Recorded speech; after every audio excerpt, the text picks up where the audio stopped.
আমার নাম রিয়া। রিয়া, বাড়ি কোথায়, জন্ম জেলা? আমার হোম ডিস্ট্রিক্ট পাবনা। পাবনাতে। আর ভাঙ্গুড়া থানা।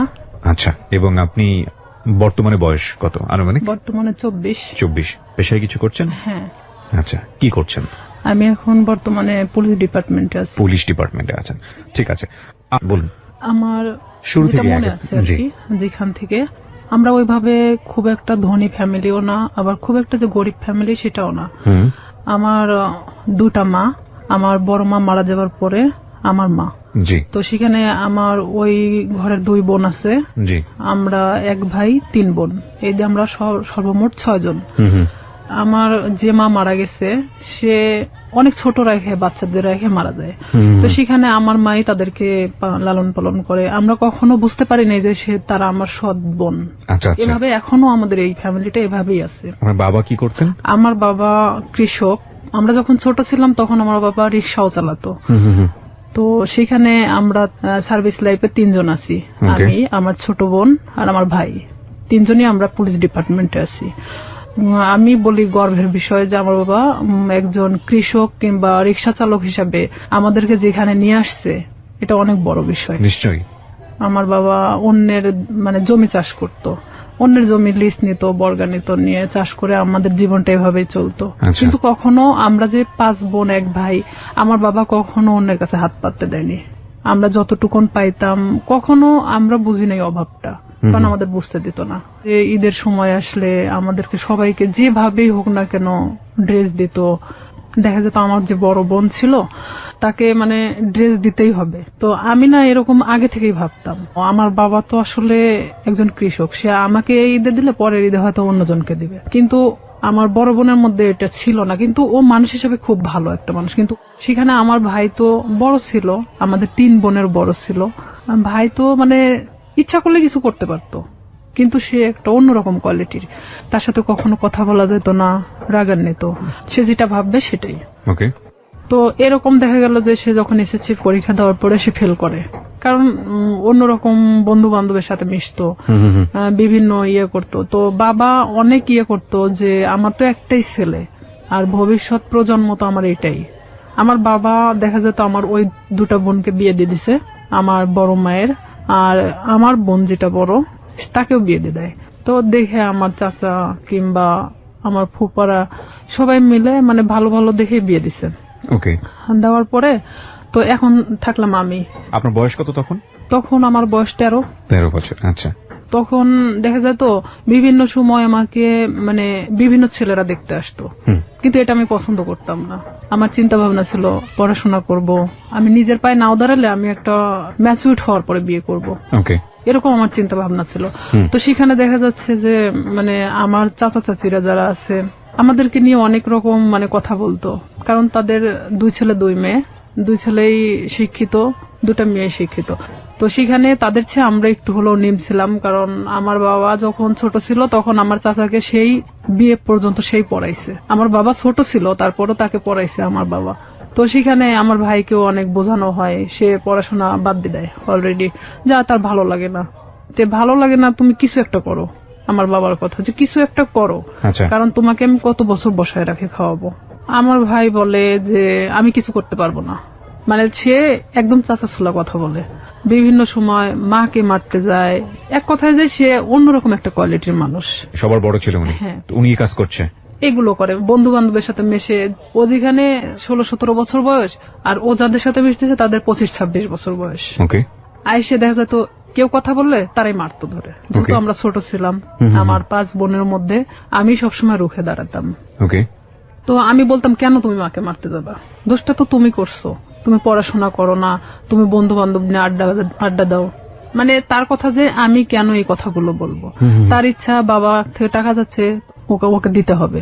নেশা করতো না, কিন্তু তাস খেলতো, এটা খেলতো, সেটা খেলতো। আমার বাবা যখন দিত না তখন দেখা যেত যে ও বিভিন্ন সময় মাঠ থেকে নিয়ে যেত, মাকে জোরপূর্বক ভাবে মাঠ থেকে কারাছেড়া করে নিত, এরকম। তো এই সময়টা কি আপনি লেখাপড়া করছিলেন নাকি? লেখাপড়া আমি তখন স্টাডিং রানিং এ আছি। কোন ক্লাসে পড়ছিলেন তখন? আমি তখন 6-7 এ পড়ছিলাম। আচ্ছা। আমার ভাই প্রতিনিয়ত আমাকে দেখতে পারে না। ও যদি খাইতে বসে সেখানে যদি আমি যাই, ও ওখান থেকে উঠে চলে যাচ্ছে, কিংবা ভাতের প্লেটটা আর যদি ফেলে দিল। আমি যদি কারোর সাথে কথা বলি, দেখা যাচ্ছে সেটা নিয়ে এসে বাড়িতে তিলকে তাল বানানো হচ্ছে। মানে বিভিন্ন, যেটা ধর্তব্য তুল্যের মধ্যে বলাই চলে না। অলওয়েজ সময় মানে আমার দোষটা খুঁজে বেড়াতো, কারণ আমি সবসময় প্রতিবাদী ছিলাম। আমি আমার বাবার পক্ষে ছিলাম, আমার মার পক্ষে ছিলাম। আমার বাবা যখন কৃষক, উনি যখন মাঠে কাজ করত, আমি হেল্প করতাম। বর্ষার শেষে আপনার রসুন, পেঁয়াজ এগুলো অনেক কিছু গাড়া হয়। ওকে। তো সেই সময় আমি আমার বাবার সাথে গিয়ে আমি ওই পেঁয়াজ রসুন গুলো আমি কাটতাম। মানে দিনের পর দিন এভাবে আমি জমিতে কাজ করতাম। হ্যাঁ, জমিতে কাজ করতাম। তো এলাকার সবাই বলতো যে এটা যদি অমুকের মেয়ে না হয় ছেলে হতো, ভবিষ্যতে অনেক কাজ হতো। তবে আমি পুলিশ ডিপার্টমেন্টে আসার আগে থেকে আমার স্বপ্ন ছিল যে আমি পুলিশ ডিপার্টমেন্টে জব করব। এটা কেন আপনার স্বপ্ন ছিল? এটা জানি না কেন, নয় যে আমি ছোট থেকে অনেক লম্বা ছিলাম। গ্রামের মানুষ সবাই আমাকে সেনাবাহিনী বলে ডাকতো। তো সেখানে দেখা যেত আমার মধ্যে সেই সময় থেকেই একটা জিনিস কাজ করতো যে আমি একটা ডিফেন্সে জব করব। ডিফেন্সে জব করবেন? আচ্ছা। হ্যাঁ, এটা আমার মধ্যে ইচ্ছা ছিল তখন থেকেই। তো সেখানে আমি যখন বাবার দিকটা দেখতে গেলে আমার পড়াশোনার দিকটাকে একটু হলেও পিছিয়ে যেতে হয়। শুক্রবার সারাদিন আমি আমার বাবার সাথে কাজ করতাম। সে ধান নিয়ে আসতো, আমি তার বোঝা উঠায় দিতাম মাথায়, যে মানে অনেক দূরে, আমার বাড়ি ছেড়ে না হলে 1-1.5 কিলো দূরে। অথচ আমার ভাই কখনো কাজ করতো না। আমার 5 বোনের মধ্যে আমি মানে সবচেয়ে একজন প্রিয় মানুষ ছিলাম। ওকে। আবার নিরীহ একটা বাচ্চা ছিলাম। তো এর মধ্যে আমি যখন 7-এ, যখন আমি উঠি 7-এ ওঠার পরে, তখন আমি হ্যান্ডবল খেলাতে নাম দিই স্কুলে। তো স্কুলে যখন আমি হ্যান্ডবলের নাম দেই, তখন সেখানে আমি এসএসসি পর্যন্ত খেলাধুলা যখন করছি, তখন আমি কিন্তু রাজশাহী বিভাগ পর্যন্ত খেলছি। ওরে বাবা! আমার ইচ্ছা ছিল যে আমি একসময় খেলোয়াড় হব। আচ্ছা। তো এখান থেকে আমার এক বেস্ট ফ্রেন্ড ছিল রূপা। রূপার বাড়ি আর আমার বাড়ি 2 বাড়ি পরে। তো রূপার সাথে আসলে কেউ মিশতো না, কারণ ওর বাবা নিজে থেকে ওকে গানের জগতে ঠেলে দেয়। গান তো দূরের কথা, ওকে নিয়ে মানে এক ধরনের দেহ ব্যবসা করানো হয়। ওর বাবা নিজেই করাতো, যেটা ওর পছন্দ ছিল না। ও আমার সাথে ডিসকাস করতো। এই জিনিসটা আমার ভাই আরো মানে নিতে পারে না, যে কেন আমি রূপার সঙ্গে মিশি। কিন্তু রূপা আমি একই ক্লাসে একই সাথে পড়াশোনা করতাম। বিভিন্ন সময় আমার কাছে আসতো, মানে বইয়ের জন্য কিংবা কোনো কিছুর জন্য। এটা নিয়ে আমার সাথে অনেক সিনক্রেট করতো, আমারে মারতো ধরে। একদিন আমার বইগুলোই পোড়ায় দিছে, যে তোর বই পোড়ায় দিলে তাহলে তোর কাছে আসবে না সে। আমি অনেক কান্নাকাটি করি। পরে আমার বাবা আবার বই কিনা দেয়। রূপার সাথে আমি তখন গভীরভাবে মিশে যাই, যে কেন তার সাথে আমাকে মিশতে দিচ্ছে না। আমি তার সাথে মিশতে থাকি। আমি যখন 8-এ উঠবো, সে সময় রূপা হঠাৎ করে একদিন মানে ঘুমের ট্যাবলেট খায়। মানে আপনি জানতেন না ওর ঘুমের ওষুধ খাওয়ার কারণটা কি? ওর ঘুমের ওষুধ খাওয়ার কারণটা আমি জানতাম, আগে থেকে জানতাম, কিন্তু ও যে সেদিন খাবে এটা আমি জানতাম না। কারণ ওর বাবা নিজে থেকে দেখা যেত এমন এমন মানুষকে টাকা নিয়ে তার সাথে থাকতে বাধ্য করতেছে, যেটা হয়তো একটা মেয়ের পক্ষে সম্ভব না।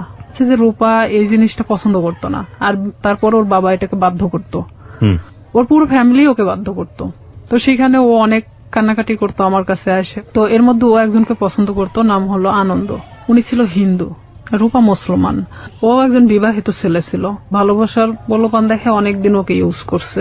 আনন্দ ওকে মানে ফুললি না করে দেয়, তখনও এই কাজটা করছে। তো ও যখন এই কাজটা করবে, তার কিছু সময় আগেও আমার কাছ থেকে ঘুরে গেছে। ও যে 2 দিন খাইছিল না, এটাও আমি জানতাম না। তো এর মধ্যে গিয়ে ও অত ঘুমের ট্যাবলেট খেয়ে নিছে। নেওয়ার পর পরের দিন সকালবেলা রূপার মা আমাদের বাড়িতে আসছে। আমার মেয়ের কি হয়েছে, আমার ভাই ওখানে বসে। তো বলতেছে ও ঘুম থেকে উঠতেছে না, ওর মুখ দিয়ে টিয়া বের হচ্ছে। আমি কিছুই জানতাম না তখন পর্যন্ত, বিষ খাইছে না ঘুমের ওষুধ খাইছে না কি খাইছে। তখন আমি চলে গেলাম ওদের বাড়িতে। যাওয়ার পরে দেখি যে হ্যাঁ, ওর মুখ দিয়ে অনেক গুলটানি বেরোচ্ছে। তখন আমি ওকে অনেক জাগানোর চেষ্টা করি, তো জাগে না। পরে আমি জানতামও না যে ও কি খাইছে। তখন ভাবতেছি যে কে আসলে হসপিটালে নিয়ে যাওয়া উচিত। ওর মা ওর বাবা কি করলো, ওকে উঠায় রাস্তায় ফেলে দিয়ে গেল, যে তোর বেস্ট ফ্রেন্ড মারা গেলে তুই দায়ী। তখন আমার ভাই তো আমার ওখানে খুব মারলো। আমার বাবা আমাকে কখনো গায়ে হাত তোলেনি। আমার বাবা অনেক বকাঝকা দিল, গাল দিল, যে কেন অনেকবার নিষেধ করা হয়েছে ওর সাথে মিশতে, কেন মিশলা। তখন আমি এটাও ভাবতেছিলাম যে আসলে আমার ভুল ছিল, কারণ সে কখন কি করে বসবে, তার লাইফে তো এতটাও ভালো মুহূর্ত নাই। তো ওই মুহূর্তের জন্য ভাবতেছিলাম। তো আবার এটাও ভাবতেছিলাম কোন মানুষের তো জীবনের কারোর সাথে ডিসকাস করা দরকার, সে নাই আমাকেই বেছে নিয়েছিল। তখন আমি অনেক কান্নাকাটি আমি নিজে থেকেও করলাম, যেহেতু আমার ভাই আমাকে মারছে। কোন ক্লাসে তখন আপনি? আমি ক্লাস তখন 8 এ। ক্লাস 8 এ, ওকে। তখন আমি অনেক কান্নাকাটি করার পরে তখন তারপরেও আমি ওকে ছাড়তেছি না, যে ও যদি মারা যায় তাহলে তো এটা তো আমার প্রবলেম হয়ে যাবে। তো আমি আমার বাবাকে অনেক রিকোয়েস্ট করলাম, চলো আমাদের বাড়িতে নিয়ে যাই। এলাকার কিছু ডাক্তার আছে যে ওই যে সাইকেলে করে ডাক্তারি করে বেড়ায়, তো ওনাকে নিয়ে আসা হলো। তখন উনি বলতেছে যে আসলে ওকে হসপিটালে ভর্তি করা উচিত, ওকে এখানে রাখলে মারা যেতে পারে। তখন আমরা নিজে থেকে তাকে হসপিটালে ভর্তি করি। তার 3 দিন পরে সে একটু স্বাভাবিক হয়। তখন আমি ওকে ওখানেই জিজ্ঞেস করি, রূপা কেন তুমি এটা করছো, আর তোমার জন্য তোমার ফ্যামিলি আমাকে হ্যারেস করতেছে। রূপা ও তো তখন খুব একটা ভালো কথা বলতে পারতো না। রূপা বলতেছে যে কেন আমাকে এই ধরনের কাজ করতে বাধ্য করা হয়। তো এখানে এলাকার লোকজনও ওনাদেরকে এক ঘরে করে রাখছিল। যে লোকটার সাথে এটা করা হয়েছিল সে লোকটা এসে ওর বাবার চাপ দিছিল টাকার জন্য, যে যেহেতু তার মেয়ে এটা করবে না তাহলে তো 10,000 টাকা নিছে, টাকাটা তো ফেরত দিতে হবে। ও যখন ঘুমের ট্যাবলেটটা খাইছে, খাওয়ার আগে অনেক মারা হয়েছিল, পুরো শরীরটা ফাটানো ছিল। পরে ও আমাকে বলল যে দেখ আমাকে এভাবে মারছে, আমি কেন বাইসে থাকবো। আর তা আমি ওকে ডিরেক্টলি এভাবে বললাম যে তুই ঘুমের ট্যাবলেট কেন খালি, তুই তো বাইসে আসিস, পারলে মারা যাতিস, তো এভাবে বেঁচে থাকার মারা যাওয়াটা অনেক ভালো না। তো ওরা হলো 2 বোন, সেখানে আমার বাবা যদি 5টা মেয়েকে পালতে পারে, সে কেন 2টা মেয়েকে পালতে পারবে না? তার বাবার জমি আছে, কিন্তু আমার বাবার তো কোনো জমি নাই। তাকে আমি এই কথাগুলো বোঝাতে থাকি যে রূপা দেখো, তুমি নিজে থেকে এখন নিজেকে দাঁড়ানো শেখো। তো সেখানে রূপা বাড়িতে আসে, ও ওখান থেকে চলে যাওয়ার সিদ্ধান্ত নেয়, যে যেখানে ইচ্ছা চলে যাবে। তখন আমি বলি না, এটা অসম্ভব। আমার মাও বলে যে আমার মেয়েকে যেখানে জড়ানো হয়েছে সেখানে তো তুমি এখান থেকে চলে গেলে তখন তারা আরো পেয়ে বসবে। তুমি তোমার বাড়িতে যাও, বাড়িতে যাওয়ার পরে সবার সামনে বলো যে আমি এই ফ্যামিলিতে থাকতে চাই না, তারপরে তুমি যেখানে ইচ্ছা চলে যাও। পরে তাকে আমরা বাড়িতে নিয়ে আসি। নিয়ে আসার পরে আমার বড় চাচা, তারপরে এলাকার কিছু লোকজন, চেয়ারম্যান নিয়ে তার বাড়িতে যাওয়া হয়। যাওয়ার পরে রূপা এক কথায় বলে যে আমি এগুলো করতে পারবো না, যার কারণে আমি সুসাইড করতে চাইছি।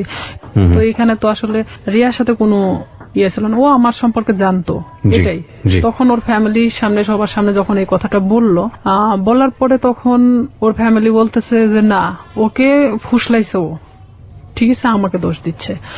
ও সবার সামনে বললো না, ওর কোনো দোষ নাই, আমি আজকে থেকে এখান থেকে চলে যাবো, আমার যেখানে ইচ্ছা চলে যাবো, আমি এই ফ্যামিলিতে থাকতে চাই না। তখন ও নিজের ইচ্ছায় ওর বাসা থেকে ওর কাপড় চোপড় যা ছিল নিয়ে বের হয়ে চলে যায়। তো সেখান থেকে আমি এক কথায় যে নিঃসঙ্গ হয়ে পড়ি, একা। তখন দেখা যাচ্ছে যে আমার ভাইয়ের সাথে একটা ছেলে পড়তো, ছেলেটার নাম হলো শামীম। তো এই শামীম, আমি তাকে তখন ভাই বলে ডাকতাম, যেহেতু আমার ভাইয়ের ফ্রেন্ড। তো আমাদের বাড়িতে অনেক আগে থেকে ওঠা বসা, সেটা আমি বলতে পারবো না যে কবে থেকে। আমার মনে হয় যে জ্ঞান হওয়ার পর থেকে তাকে দেখতেছি। সে আমাদের বাড়িতে ওঠা বসা করতো, আমি ওইভাবে কখনো তাকে দেখি নাই। আমি আবার কিছু জিনিস নিয়ে ভাবতাম যে আসলে আমার কিছু করা দরকার, পড়াশোনার খরচটাও বেড়ে যাচ্ছে, আর এখানে দেখা যাচ্ছে যে আমি নিজের পায়ে এখন থেকেই দাঁড়াতে চাই। তো সেখানে আমার বাসাটা আসলে প্রপার থেকে 1 কিলো ভিতরে, খুব একটা দূরে না। মাঝখানে একটা অফিস আছে, ডিশ লাইন অফিস। তো সেই ডিশ লাইন অফিসে মেয়েদেরকে নিয়োগ দেওয়া হচ্ছিল যে তারা বিল কালেক্ট করবে। তো 4,500 থেকে 5,000 টাকা বেতন হবে। আমি যদি এই কাজটা করি তাহলে দেখা যাচ্ছে যে অন্তত আমি আমার নিজেকে নিজে চালাতে পারবো, এমনকি আমি একটু হলো নিজের লাইফটাকে বুঝতে শিখবো। তো ওনারা বলতেছে যে তুমি আমাদের ফিক্সড বেতন হলো 4,500 টাকা, আমরা তোমাকে কিছু এলাকা দেবো, সেই এলাকাটা নেওয়ার পরে তুমি যদি চাও যে হ্যাঁ আমি তার চেয়ে বেশি নিতে পারবো, তাহলে তোমার বেতনটা বাড়বে। আর যদি তুমি সেই এলাকার মধ্যেই থাকো যে এর চেয়ে আমি বেশি পারবো না, তাহলে তোমার 4,500 টাকার বেশি হবে না। আমাকে সব কথা খুলে বলা হয়। প্রথম মাসটা আমি 350 কার্ড নেওয়া হয়, 4টা এলাকায় 350 কার্ড ছিল, 350 ডিশ লাইন ছিল। তখন আমার তো নিজের এলাকা, প্রপার থেকে আমার বাড়ি যতটুকুন দূরে এতটুকুনের মধ্যে সবকিছু। তো এক একটা বাড়িতে দেখা যাচ্ছে 2টা-3টা করেও ডিশ লাইন থাকে। তো 350 কাঠ খুব একটা বেশি জায়গা না। আমার ভাই এটা পছন্দ করতো না, কিন্তু আমার বাবা পছন্দ করতো। তো সেখানে আমি যখন এই কার্ড নিয়ে প্রথম বাড়ি বাড়ি যাই, তাদেরকে আমি বলে আসি যে দেখেন আমি তো প্রত্যেকদিন আসতে পারবো না, হয়তো একটা এলাকায় আমি একদিন করে ঢুকবো, আপনারা একটু টাকাটা রাইখে দিয়েন, বেশি তো না 100 টাকা করে রাইখে দিয়েন, আমি আসে নিয়ে যাব। তো আমি এভাবেই যখন বিল কালেক্ট করতে থাকি, আমার দেখা যেত যে মাসে 3 দিন বের হলেই হয়ে যেত। আমি ইচ্ছা করলে আরো মানে জায়গা নিতে পারি। ডিশ লাইনে আপনি মেয়ে হয়ে বিল কালেক্ট করতেন, কোনো হ্যাঁ, সমস্যা হতো না? আমাদের ওখানে সবাই মানে সব মেয়েরা করে সব কাজ। আচ্ছা আচ্ছা, ওকে, খুব ভালো তো। হ্যাঁ, তো আমি আমার স্কুল শেষ করে আমি যখন হাঁটে আসতাম ওই এলাকা দিয়ে, তখন আমি ওই বিল কালেক্ট করতে করতে চলে আসতাম। এটা শামীমের বাড়ির মধ্যেও পড়ছে আমার এলাকাটা। জি। তখন শামীমের বাসা তো ওই ডিশ লাইনের অফিস থেকে 200-300 গজ দূরে হবে। একদিন হঠাৎ করে শামীম আমাদের বাড়িতে আসে। উনি কি মানে সম্পর্কে কি হতো আপনাদের? সম্পর্কে আমার ভাইয়ের বন্ধু। আপনার ভাইয়ের বন্ধু হতো? হ্যাঁ, ওকে। ওইভাবে চিনা, কিন্তু আমি কখনো কথা বলতাম না। হঠাৎ যদি কথা বলতাম মানে ভাইয়া হিসাবে কথা বলতাম। সে আমার 10 বছরের সিনিয়র ছিল। উনি আমাকে একদিন এসে খোঁজ করে আমার মার কাছে। মাকে এসে বলতেছে যে রিয়া কোথায়? তো আমার মা বলতেছে ভিতরে আছে। এখন আমাকে ডাক দিল, আমি আসলাম। তো বলতেছে যে তোমার নাম্বারটা দেওয়া যাবে? তো বললাম কেন? আমার মার সামনে বলতেছে। তো বললাম কেন? তো বলতেছে যে আসলে আমার তো 2 মাসের বিল দেওয়া হয় নাই, তো আমি তো এই মাসেও দিতে পারবো না, তো যখন দিব তখন তোমাকে আমি ফোন দেবো। তো বললাম ঠিক আছে। যেহেতু ভাইয়ের বন্ধু, সেখানে তো আমি কখনো এ ধরনের কোনো কিছুই ভাবি নাই তাকে নিয়ে। আমাকে যেদিন নাম্বারটা নিয়ে গেছে তার পরের দিন রাত্রে ফোন দেয়। এটা হলো 2007 সালের ঘটনা। আমি তখন ক্লাস 8-এর শেষের দিকে। আমি ফোনটা রিসিভ করলাম। রিসিভ করার পরে সে কথা বললো না, আর আমি ওনার নাম্বারটা চিনতামও না। কথা বলে না। তো 2-3 বার আমি ফোনটা রিসিভ করলাম। রিসিভ করার পর তখন রাত 12টা বাজে। আর 2007 সালের ওদিকে 12টার পরে যে 25 পয়সা মিনিট ছিল, তো সেই সময় ও আমারে ফোন দিত। তো ফোন দিত, আমি কথা বলি যে কে কে এরকম বলতাম। আর তখন ওইভাবে আসলে ব্ল্যাক লিস্ট এটা সেটা বুঝতামও না। তো ওইভাবে তো ফোনটা ব্ল্যাক লিস্টও করতে পারতেছি না। এখন আমি তো বারবার বলতেছি কে আপনি, কথা বলেন না কেন? তো হঠাৎ করে অন্য একটা নাম্বার থেকে ফোন দিছে। তো এখন বলতেছে রিয়া আমি শামীম। আমি বলতেছি কোন শামীম? তো বলতেছে যে তুমি আমাকে চেনো না? আমি বললাম না। তো আমি তখন বুঝতে পারছি যে শামীম বলতে তো উনি হবে। তো আমি বলতেছি না, আমি তো ঠিক চিনলাম না, আপনি কে? তো বলতেছে যে আমি তোমার ভাইয়ের বন্ধু। তো আমি বললাম হ্যাঁ বলেন। তো এত রাত্রে ফোন দিচ্ছেন কেন? তো বলতেছে যে তোমার সাথে আমার কিছু কথা ছিল। তা আমি বললাম ঠিক আছে বলেন, সমস্যা নেই। তো বলতেছে যে তোমারে কেউ একজন পছন্দ করে। তো আমি জানতাম, আমার এক ক্লাসমেট ছিল, ওর নাম ছিল হামিদুল। তো ও আমাকে এর আগে ঠিক 4-5 দিন আগে ও আমাকে মানে প্রপোজ করে, যেটা আমি অ্যাকসেপ্ট করি না করাতে তো আমি ভাবলাম যে ওরই বাড়ির পাশের। আবার ভাবলাম যে হয়তো ওকে ওই কথাটা বলছে, যার কারণে আবার আমাকে এটা জানাচ্ছে। তো আমি বলতেছি আমি জানি যে কে। তো বলতেছে কে? তো বললাম হামিদুল। আমি ওকে পছন্দ করি না, ওকে নিষেধ করে দিয়েন, ও যেন আমাকে এই ধরনের মানে প্রস্তাব না দেয়। তখন বলতেছে আমি তো এটা জানতাম না যে হামিদুল তোমাকে পছন্দ করে। তা আমি বলতেছি তাহলে আপনি কার কথা বলতেছেন? তো বলতেছে যে আমি আমার নিজের কথাই বলছি। সে ডিরেক্টলি এভাবে বলতেছে যে আমি আমার নিজের কথাই বলতেছি। সে যখন এইভাবে বলতেছে যে আমি আমার নিজের কথা বললাম, তখন আমি এক মুহূর্তের জন্য চুপ হয়ে গেছি যে সে কি বলে, এটা কি আদৌ সম্ভব যে আমার ভাইয়ের বন্ধু, তারপরে আমার চেয়ে 10 বছরের সিনিয়র? তো আমি সেখানে না বলে দিই, যেটা ভাই কখনোই সম্ভব না। কারণ আপনি বলা চলে যে এটা বড় ফ্যামিলির ছেলে, সেখানে আমি কিন্তু এটাতে রাজি না, আপনি অন্য কোথাও দেখতে পারেন। আমি ডিরেক্টলি এভাবে বলে দিলাম। কারণ তখন পর্যন্ত আমার মধ্যে ইচ্ছা ছিল যে আমি শুধুমাত্র বড়ই হব, নিজের লাইফে এমন কিছু করব যেটা হয়তো সবার কাছে আমি উঁচু গলায় বলতে পারবো যে আমি লাইফে এত কষ্টের পরেও এখানে এসে দাঁড়াইছি। তো সেখানে ওর সাথে আমি ওখানেই শেষ করে দেই কথা। শেষ করে দেওয়ার পর আমি ওকে বলি যে আপনি আমাকে কখনো ফোন দিবেন না, আর যদি ফোন দেন তাহলে কিন্তু আমার ভাইকে বলে দেব। তখনও বলে যে না, বলার দরকার নেই, আমি কখনো ফোন দিব না। পরে আমিও চুপচাপ থেকে যাই, যেহেতু এটা তার আর আমার মধ্যে কথা হয়ে গেছে, আর সে তো আমাকে ফোন দিবে না বলছে। তো পরে যখন ও তার 5 দিন পরে আমারে ফোন দেয়, আমি তখন একটা এলাকাতে ছিলাম, মানে বিলটা ওঠাচ্ছিলাম, সে সময় আমারে ফোন দিছে অন্য একটা নাম্বার থেকে। তার যে কতগুলো নাম্বার ছিল আমি নিজেও বলতে পারি না, তার অনেক নাম্বার ছিল। সে বিভিন্ন সময় বিভিন্ন নাম্বার থেকে আমাকে ফোন দিত। বিভিন্ন ছেলেদের সাথেও কথা বলাতো, মানে হঠাৎ করে একটা অন্য কণ্ঠ। আমি যখন মানে বলতেছি কে আপনি, এটা সেটা জিজ্ঞেস করতেছি, তখন দেখা যাচ্ছে যে আবার ও ফোনটা মানে নিচে নেওয়ার পরে বলতেছে আমি অমুক। তা আমি যখন বললাম যে আচ্ছা আপনি এরকম কেন করতেছেন আমার সাথে, পরে ও এটা নিয়ে বলতেছে যে আমি সিরিয়াস, তোমাকে পছন্দ করি। তো আমি বললাম ঠিক আছে, পছন্দ যখন করেন এটা তো আসলে পছন্দের বিষয় হলো এমন একটা জিনিস থাকে, সেটা হলো যে কিছু জিনিস আছে যে সুন্দর, কিন্তু সেটা আমার জন্য না। ওকে। তো সেখানে আপনি একটা বড় লোক ফ্যামিলির ছেলে, আপনার সাথে সম্পর্ক হওয়া এটা আমার জন্য অনেক ওই ছিঁড়া কাঁথায় শুয়ে লাখ টাকা স্বপ্ন দেখার মতো, এটা কখনোই সম্ভব না। পরেও আমাকে বলে যে না, আমি সত্যি সিরিয়াস বলতেছি, আমি তোমাকে খুব পছন্দ করি। পরে আমি পুরোপুরি সিম কার্ডটাই চেঞ্জ করে দিই, যে তার সাথে সম্পর্ক করা আমার মোটেও পসিবল ছিল না, এটা তো অসম্ভব একটা জিনিস। তখন সে আমাকে নেক্সট বার সে আমার সাথে মানে বাজারে দেখা হয় যখন, তখন আমারে বলতেছে রিয়া বিলটা নিয়ে আসিও। তো তখন আমি বলি যে এখানেই দিয়ে দেন, আমি তো এখানেই আছি, কার্ডটা আমার সঙ্গেই আছে, আপনি এখানেই দিয়ে দেন। তো বলতেছে না আমার কাছে তো এখন টাকা নেই, বাসায় যেও, বাসায় যেয়ে নিয়ে আসো। তো আমি তো জানি বাসা তো এমন একটা জিনিস যেখানে সবাই থাকে, বাবা মা ভাই বোন সবাই তো আছে। ওকে। তখন ওনার 3 মাস পেন্ডিং ছিল, যে বিলটা উনি দিচ্ছিল না, ইচ্ছাকৃতভাবেই সে দিচ্ছিল না।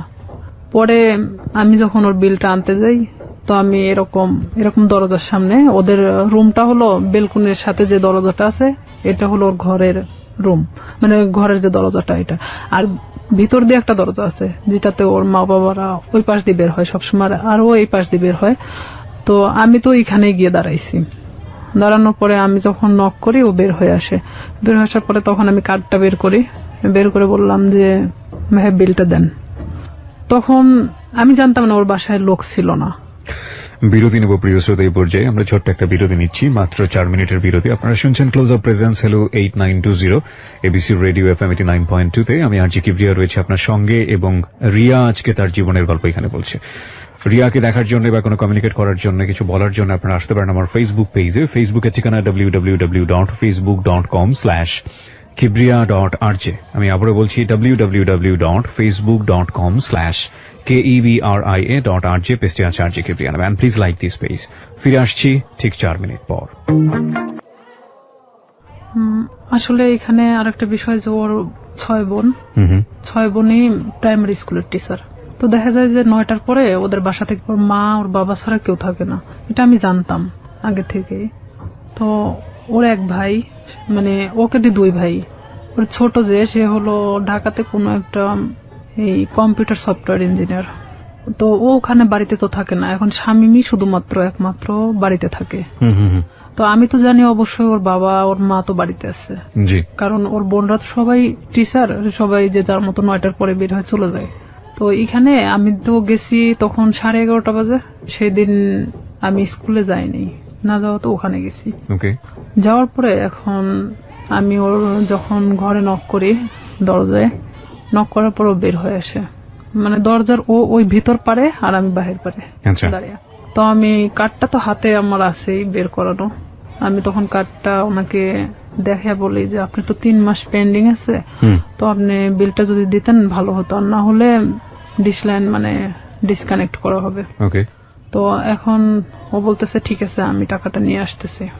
ভিতরে গেল, ভিতরে যাওয়ার পরে বের হয়ে আসলো, বের হয়ে আসার পরে আমাকে বলতেছে দাও কার্ডটা দাও, মানে ওখানে সিগনেচার করা হয়। তো কার্ডটা নিয়ে ও ভিতরে চলে গেল। তো সিগনেচার তো ওখানে দাঁড়াই করতে পারতো, তারপরও ভিতরে চলে গেল। আমি কিছু বললাম না, আমি চুপচাপ ওখানে দাঁড়াইছি। যেহেতু আমাকে এর আগে প্রপোজ করছে, সেখানে ওর সাথে আমার ওইভাবে কথা বলার কোনো রুচিও জাগতেছে না, কিন্তু আমি একটা কাজের ক্ষেত্রে দেখা যাচ্ছে এটা আমি বাধ্য। তো সেখানে আমিও চুপচাপ দাঁড়াই আছি। ও ভিতর থেকে আসলো, ভিতর থেকে কার্ডটা রেখে আসছে। তাই আমি বলতেছি ভাইয়া কার্ডটা তো রেখে আসলেন, কার্ডটা নিয়ে আসেন। তো বলতেছে যে আসে নিয়ে যাও। ভিতরে এসে বলতেছে এসে নিয়ে যাও। তাই বললাম এটা কি ধরনের কথা, আমার কার্ডটার প্রয়োজন নেই, আমি চলে গেলাম। তো এই বলার পরে ওই আমার থাপ্পড় দিয়ে মানে হাতটা চেপে ধরে। তো ওর বাসাটা এমন কোয়ালিটির একটা জায়গায়, যদিও প্রপারের মধ্যে, মানে পাশে একটু ফাঁকা জায়গা আছে, ওর আশেপাশে মানে কোনো বাড়ি নেই। তো এখানে ওদের বিল্ডিং করা বাড়ি, ছাদ ঢালাই, আর ঠিক এরকম একটা কোয়ালিটির যে রুমটা খুব একটা বড় না খুব ছোট না। সেখানে দেখা যাচ্ছে যে থাইটে লাগানো। তো সেখানে যদি ভিতরে থাই গ্লাস গুলো লাগানো, তো এখানে যদি ভিতরে একজনকে নিয়ে যাওয়া হয় বাহিরে কিছু শুনতে পাবে না। ও আমাকে যখন হাতটা মানে থাপা দিয়ে মানে এভাবে ধরে ফেলে, তখন আমি মানে ওর দিকে একবার তাকাই। ও কি করলো, আমার বাম হাত দিয়ে মানে আমার মুখটা চাপ দিয়ে ধরার পরে এক ধাক্কা দিয়ে মানে ওর ভিতরে দরজার ভিতরে ঢুকাই দেয়। যেহেতু আমি দরজার সামনে দাঁড়াইছিলাম, তখন আমি ভিতরে যাওয়ার পর আমি বলতেছি যে আপনি কেন এগুলো করতেছেন, এটা কেন করতেছেন? আমি তো আপনাকে পছন্দ করি না, আর আপনি আমাকে মানে প্রপোজ করছেন। প্রপোজ করার মানে কি এটা যে আপনাকে সে বাধ্য মানে আপনার সাথে সম্পর্ক করতে? তো বলতেছে যে কিভাবে মানে ভালো লাগাতে হয় সেটা আমার খুব ভালো জানা আছে, আমি জীবনে যা চাইছি তাই পাইছি। তাই আমি বললাম, দেখেন আপনি অনেক ধনী একটা ফ্যামিলির মানুষ, আপনি জীবনে যা চাইছেন না কেন সেটাই পাইছেন, আমি মানি সেটা। তো এইভাবে মানে আমি যখন ওর সাথে মানে বলতে থাকি কথাগুলো, কারণ আমি জানি যে বাহির থেকে কিছু শোনা যাবে না, এটা আমিও নিশ্চিন্ত ছিলাম। এক পর্যায়ে সে আমার সাথে অনেক মানে ধস্তাধস্তি করতে থাকার পরে এক পর্যায়ে সে আমার সাথে মানে খারাপ কিছু করেও ফেলে। তখন আমি একদম দিশেহারার মতো হয়ে যাই যে আসলে এটা কি হয়ে যাচ্ছে আমার সাথে, এটাকে আমার সাথে আসলে হওয়াটা উচিত ছিল। আমি তাকে তো বারবার মানে বোঝানোরও চেষ্টা করতেছি, তারপরেও তার একটাই কথা যে আমি তোকে যেভাবে হোক আমি চাই, এটাই তার সাথে। বয়সে 10 বছর বড় ছিল। হ্যাঁ, আমার চেয়ে 10 বছরের বড় ছিল। আর আমি তখন বললাম তো প্রথমে অনেক আগেই বলে আসছি, আমি অনেক ভীতু কোয়ালিটির একটা মানুষ ছিলাম, আমি খুব একটা মানুষের সাথে কথা বলতে পারতাম না। আমি যে ডিসলাইনের কাজটা করতাম, এখানেও দেখা যেত আমি অনেকের সাথে কথা বলতাম না, যাইতাম আমি কার্ডটা বের করে দিতাম, তারা টাকাটা দিত, আমি নিয়ে চলে আসতাম, এরকমই। কারণ তারা টাকাটা দিতে বাধ্য। সে যখন জোরপূর্বক ভাবে আমাকে রেপ করা হয় এক কথায়, তো কমপ্লিটলি রেপ। হ্যাঁ, তো সেখানে আমি একদম দিশেহারার মতো চুপচাপ, এক পর্যায়ে যে আমি নিস্তেজ, এতক্ষণ যে আমি ধস্তাধস্তিটা করতেছিলাম তখন সেই মুহূর্তের জন্য আমি নিস্তেজ হয়ে গেছি। মানে আমি এক কথা বলা চলে আমার শরীরে কোনো শক্তিই নেই, যে আমি যে কি কথা বলবো এখন, আমার ভাষা জ্ঞান মানে সবকিছু শেষ সেখানেই। তো ওখান থেকে আমি কোনো রকম বের হয়ে চলে আসি। বের হয়ে চলে আসার পরে আমি আমার ব্যাগটা আনতে ভুলে যাই, কারণ আমি যে কিভাবে চলে আসছি সেটা নিজেও জানেন না। আমার মনে হয় যে আমি নিজেও আসলে বলতে পারবো না যে আমি কিভাবে ওখান থেকে আসছিলাম, তবে আমার এটাই মনে হয় যে আমি কোনো না কোনো ভাবে বের হয়ে চলে আসছিলাম। তো সেই মুহূর্তে ও আমাকে আটকে রাখার চেষ্টাও করে নাই, আর আমি বের হয়ে চলে আসছি। ও শুধু দরজাটা খুলে দিয়েছে, আমি বের হয়ে আসছি, এটুকুনি। কিন্তু ওখানে যে আমার ব্যাগটা রয়ে গেছে, আমার কার্ডগুলো রয়ে গেছে, মানে এরকম কোনো জ্ঞান আমার মধ্যে ছিল না, কারণ এরকম শট আমি কখনো খাইনি যেটা ওই মুহূর্তের জন্য পাইছি। তখন আমি বাড়িতে চলে আসি ডিরেক্টলি। বাড়িতে আসার পরে আমার মা জিজ্ঞেস করে তোর ব্যাগ কোথায়। তো এখানে আরো একটা কথা, আমি আরেকজনের সাথে মিশতাম, সে আমার সম্পর্কে ভাগ্নি হয়, সাথী নাম। সে অবশ্য 2013 সালে সুসাইড করছে, মারা গেছে সে। সাথীদের বাড়িতে আমি উঠা বসা করতাম মাঝে মধ্যেই। তো আমি মারা এভাবে বলতেছি, মা আমি মনে হয় সাথীদের বাড়িতে রেখে আসছি, কিন্তু আমি কিন্তু শিওর না, আমি এমনি তাকে বোঝানোর জন্য যে আমি সাথীদের ওখানে মনে হয় ব্যাগটা রেখে চলে আসছি। তাই আমার মা কিছু বললো না, কারণ সাথীদের বাড়ি আমার বাড়ি থেকে 5-6 বাড়ি দূরে। তো সেখানে মা আমাকে আর কোনো কথা বললো না, আমি আমার রুমে চলে যাই। আমি একা এক ঘরে থাকতাম। আচ্ছা। তো আমি আমার রুমে ঢোকার পরে চুপচাপ একা একা কান্না করি, কারণ আমি এই কথাগুলো আমি কারোকে বলতেও পারতেছি না, কারণ এটা সম্ভব না। এখনকার লাইফে হয়তো সম্ভব, কারণ এখন আমরা অনেকটাই বুঝতে শিখছি, অনেকটা প্রতিবাদী হওয়া শিখছি, কিন্তু আজ থেকে 2007 সাল মানে অনেকটা দূরে ছিল। আর তখন গ্রামের মানুষ মানে এগুলো নিয়ে অনেক ভয় পেত, যে আমার সাথে ঘটে যাওয়া ঘটনা যদি আমি কারোকে প্রকাশ করি, লাইফে আমারই অনেক ক্ষতি হবে, দেখা যাবে আমাকে অনেকেই বলবে যে রেপিস্ট একটা মেয়ে, এ ধরনের ইঙ্গিত করবে। যার কারণে আমি চুপচাপ মানে কোনো কথা না বলে কারোকে বলিনি, আমি সব নিজের মধ্যে রাখি। এভাবে যখন আমি নিজের মধ্যে রাখি, শামীম আমাকে বারবার ফোন দেয়, আমি ফোনটা রিসিভ করি না। রিসিভ না করাতে ও আমাকে প্রায় আমাদের এলাকায় এসে দাঁড়ায় থাকতো। আপনি এই যে এত বড় একটা ঘটনা ঘটে গেল, এরপরে আপনি কোথাও বিষয়টা শেয়ার করেননি কারোর সঙ্গে? কাউকে কিছু বলেননি? কারণ আমি তো আসলে ভাবতেছিলাম যে আমি এই কথাটা কিভাবে বলবো, যাকেই বলবো না কেন এটা তো বার্গেনিং হয়ে যাবে আর পুরো এলাকা ছাড়াই যাবে। তখন আমি কিভাবে মানুষের সামনে মুখ দেখাবো? আমার তো সুসাইড ছাড়া তো উপায় ছিল না তখন, কারণ এটা মানে একটা গ্রাম্য মেয়ের কাছে যে কতটা লজ্জাজনক। কিন্তু আমি তো একটা গ্রামে বড় হয়েছি, সেখানে আমার কাছে অনেকটাই কষ্টের জনক ছিল, কারণ সেখানে দেখা যাচ্ছে যে আপনি কিছু নাও করলে আপনার কোনো একটা ব্যাড সাইড নিয়ে তারা সবসময় গবেষণা করে, আর এটা তো অনেক একটা বড় বিষয় ছিল। তখন আমি আমার ফ্যামিলির তো কারোকে জানাই নেই, বাট এখানে আমি যে সাথীর সাথেও মিশতাম, মানে এই রূপা চলে যাওয়ার পরে আমি সাথীরও কখনো বলি নাই যে আমার সাথে এরকম কিছু একটা হয়েছে।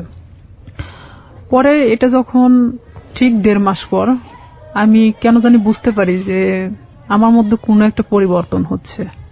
পরিবর্তনটা এরকম, হয়তো আমার কোনো কিছু ভালো লাগে না, খাইতে মন চায় না, উঠতে মন চায় না, বসতে মন চায় না, মানে আমি একটা অন্যরকম জিনিস ফিল করতেছি নিজের শরীরের ভিতরে। হ্যাঁ, যেটা এক কথায় যে আমি ঘুমালে উঠতে পারি না, মানে খালি ঘুমাতেই মন চায়।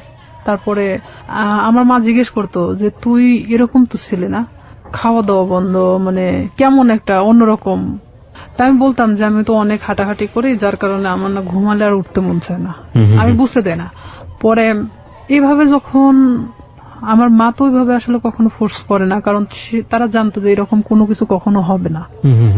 তখন আমার বড় বোন আমারে অনেকবার জিজ্ঞেস করে যে কি হয়েছে তোর, তুই একা একা থাকিস, কথা বলিস না কারোর সাথে, তো সমস্যাটা কি? বলে না কিছু সমস্যা নাই, এদিকে পড়াশোনা তো সামনে, তো এসএসসি পরীক্ষা, আবার এদিকে তো আমি যে কাজটা ধরছি আমার মনে হয় না যে আমি কাজটা করতে পারবো। কারণ আমি তখন একটা জিনিস ভাবতেছিলাম যে আমি আজ বড় হতে গিয়ে অনেক ছোট হয়ে গেছি, এটাই ভাবতেছিলাম। এরপরও আপনাকে ফোন দিয়ে বারবার ডিস্টার্ব করতো, চাইতো? হ্যাঁ, সে বারবার আমাকে ফোন দিত, ফোন দিয়ে বলতো যে তুই কেন ফোনটা রিসিভ করিস না, এতবার ফোন দেওয়ার পর কেন রিসিভ করিস না, তুই তো গাড়ি করেই বলতো। আমি বলতাম দেখেন আপনি আমাকে কেন এরকম করতেছেন, এটা করার মানেটা কি, যা হবার তা তো হয়ে গেছে, আপনি তো একটা মেয়েকে ভোগ করার দরকার ছিল, করছেন। আমি এভাবেই বলি তাকে, তাহলে আর কি দরকার? তো সে আমাকে বলে যে না, কিন্তু আপনাকে আমার এই প্রশ্নটা আবারও করতে হবে, এত বড় একটা ঘটনা ঘটে যাবার পরে আপনি বাসায় শেয়ার করলেন না কেন, কাউকে জানালেন না কেন? শেয়ার করিনি, আসলে এটা আমি অনেকটা ভীত ছিলাম, যেহেতু আমার ভাই পূর্বে থেকে আমার সাথে ভালো সম্পর্ক না, এখানে যদি আমি শেয়ার করে দেখা যাচ্ছে যে অনেকটা আমার দিকেই গড়াবে। আচ্ছা, এটাও একটা বিষয় ছিল। আর একটা কথা যে সমাজ, যেটা মানুষ হয়তো আমাকে খারাপ ইন্ডিকেট করবে যে মেয়েটা এরকম হয়েছে, হয়তো আমার প্রফেশনাল লাইফে আমি যেটা হতে চাচ্ছি সেখানে আমি আমার লাইফ নিয়ে সবসময় বেশি ভাবতাম। আমাদের সোসাইটিটাই ফরচুনেটলি আর আনফরচুনেটলি এরকমই, আমরা কোনো ঘটনা ঘটে গেলে সেটা নিয়ে যতটা আওয়াজ তৈরি করি, কেউ কখনো ভেতরে যাওয়ার চেষ্টা করি না। এবং সেটার রিফ্লেকশন ইদানিং ফেসবুকে এত বেশি দেখা যায় যে সামটাইমস উই ফিল অ্যাশেমড, লজ্জিত হই। আমাদের আসলে প্রত্যেকটা জিনিসই একটা জিনিস কি, আমরা যে কথাটা বলি, আমরা যে কাজটা করি বা যাই করি না কেন, সেটা কিন্তু শুধুমাত্র আমি না, আমার ফ্যামিলি, আমার বেড়ে ওঠা, আমার সবকিছুকে ফোকাস করে। আর কোন একটা মানুষের কোন পার্টিকুলার বিষয় ধরে সে বিষয়টা নিয়ে নাড়াচাড়া করা, কাউকে খুব সোজাভাবে মন্তব্য করে দেয়া, বিশেষ করে এই যে রেপের মতো ঘটনাটা, যেটা হলে আমাদের সমাজে সবসময় মেয়েদের দিকে আঙ্গুল তোলা হয়, ভিকটিমের দিকে আঙ্গুল তোলা হয়। এবং দেখবেন যে পত্রপত্রিকায় যখন সংবাদ আসে, আমরা আমাদের সামাজিকতার কথা ভেবে ওই মেয়েটাকে আমরা সামনে আনি না, ফোকাস করি না, তার ছবি প্রকাশ করি না। কেন করি না এই কারণে সামাজিকতায় সমস্যা হবে। তার মানে আমাদের সামাজিকতা কতটা দুর্বল। একজন মানুষ, আমি সম্ভবত ইন্ডিয়াতে এরকম একটা কেস আমি দেখেছিলাম যে সে রেপড হয়েছিল এবং সে ভিকটিম বলতেছিল যে আমি কোথাও ফেস লুকাবো না, আমি টেলিভিশনে গিয়ে সাক্ষাৎকার দেবো, আমি বলবো আমার সঙ্গে এটা হয়েছে ওটা হয়েছে। আমি কেন ফেস লুকাবো, আমি তো কোনো অপরাধ করিনি। আমি বলছি না যে ইন্ডিয়ার সমাজ আমাদের চাইতে অনেক বেশি অ্যাডভান্স, বাট তার চিন্তা ভাবনাটা অনেক বেশি অ্যাডভান্স ছিল। কিন্তু বড় কথা হচ্ছে সে এতটা সাহসী পদক্ষেপ নিয়েছে, ঠিক আছে, কিন্তু এই সাহসী পদক্ষেপ কি সমাজ ভালোভাবে দেখেছে? এবং দেখে না বলেই আমরা যে মেয়েটি রেপ হয় তাকে আমরা ফোকাস করি না এবং করতে পারি না।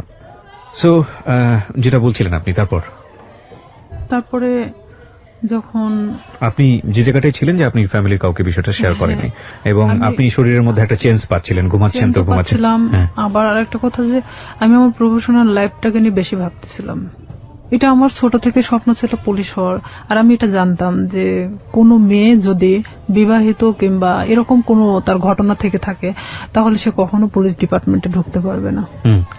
বিশেষ করে আমি তো কখনো আসলে শামীমকে পছন্দ করতাম না, সে আমার সাথে যেটাই করুক না কেন। আমি ভাবছিলাম যে সাবজেক্টটা ওখানেই ক্লোজ, আমি নিজে থেকে ওখানে শেষ করে দিছি। কারণ আমার সুসাইড করার কোনো ইচ্ছা ছিল না। আমি কারোর কাছে রেপ হয়েছি তার মানে এই নয় যে আমি হারে গেছি, এটা আমার মধ্যে ছিল না যে আমি সুসাইড করব। আমি কখনো হারতে শিখি নাই, যেখানে গেছি না কেন আমি যদি কষ্ট করে হলো সেটাকে আমি অর্জন করছি। তো সেখানে দেখা যাচ্ছে আমি আমার চেঞ্জের বিষয়টা, যে আমি নিজের মধ্যে মানে কোনো কিছু ফিল করতেছি যে আমি খাওয়া দাওয়া এটা সেটা আমার খুব প্রবলেম হচ্ছে, তখন আমি নিজেই মানে এটা নিয়ে ভাবতে থাকি। তখন কেন জানি মনে হয় যে আচ্ছা শামীম তোমার সাথে এটা করছে, আর আমি আসলে প্রেগনেন্ট বিষয়টা বুঝতাম না তখনও, যে কিভাবে এটা মানে প্রেগনেন্ট হয়। জি। তখন আমি আমার পাশের বাড়ির এক ভাবিরে জিজ্ঞেস করি, আচ্ছা মানে কথায় কথায়, তার সাথে আমি অনেক ফ্রি ছিলাম, জিজ্ঞেস করি যে ভাবি আমি তো অনেক কিছুতেই আসলে জানার চেষ্টা করি, তো আসলে একটা মেয়ে প্রেগনেন্ট হয় কিভাবে? তো বলতেছে বিয়ে কর তারপর বুঝবি। আমার সে হাসতে হাসতে এই কথা বললো।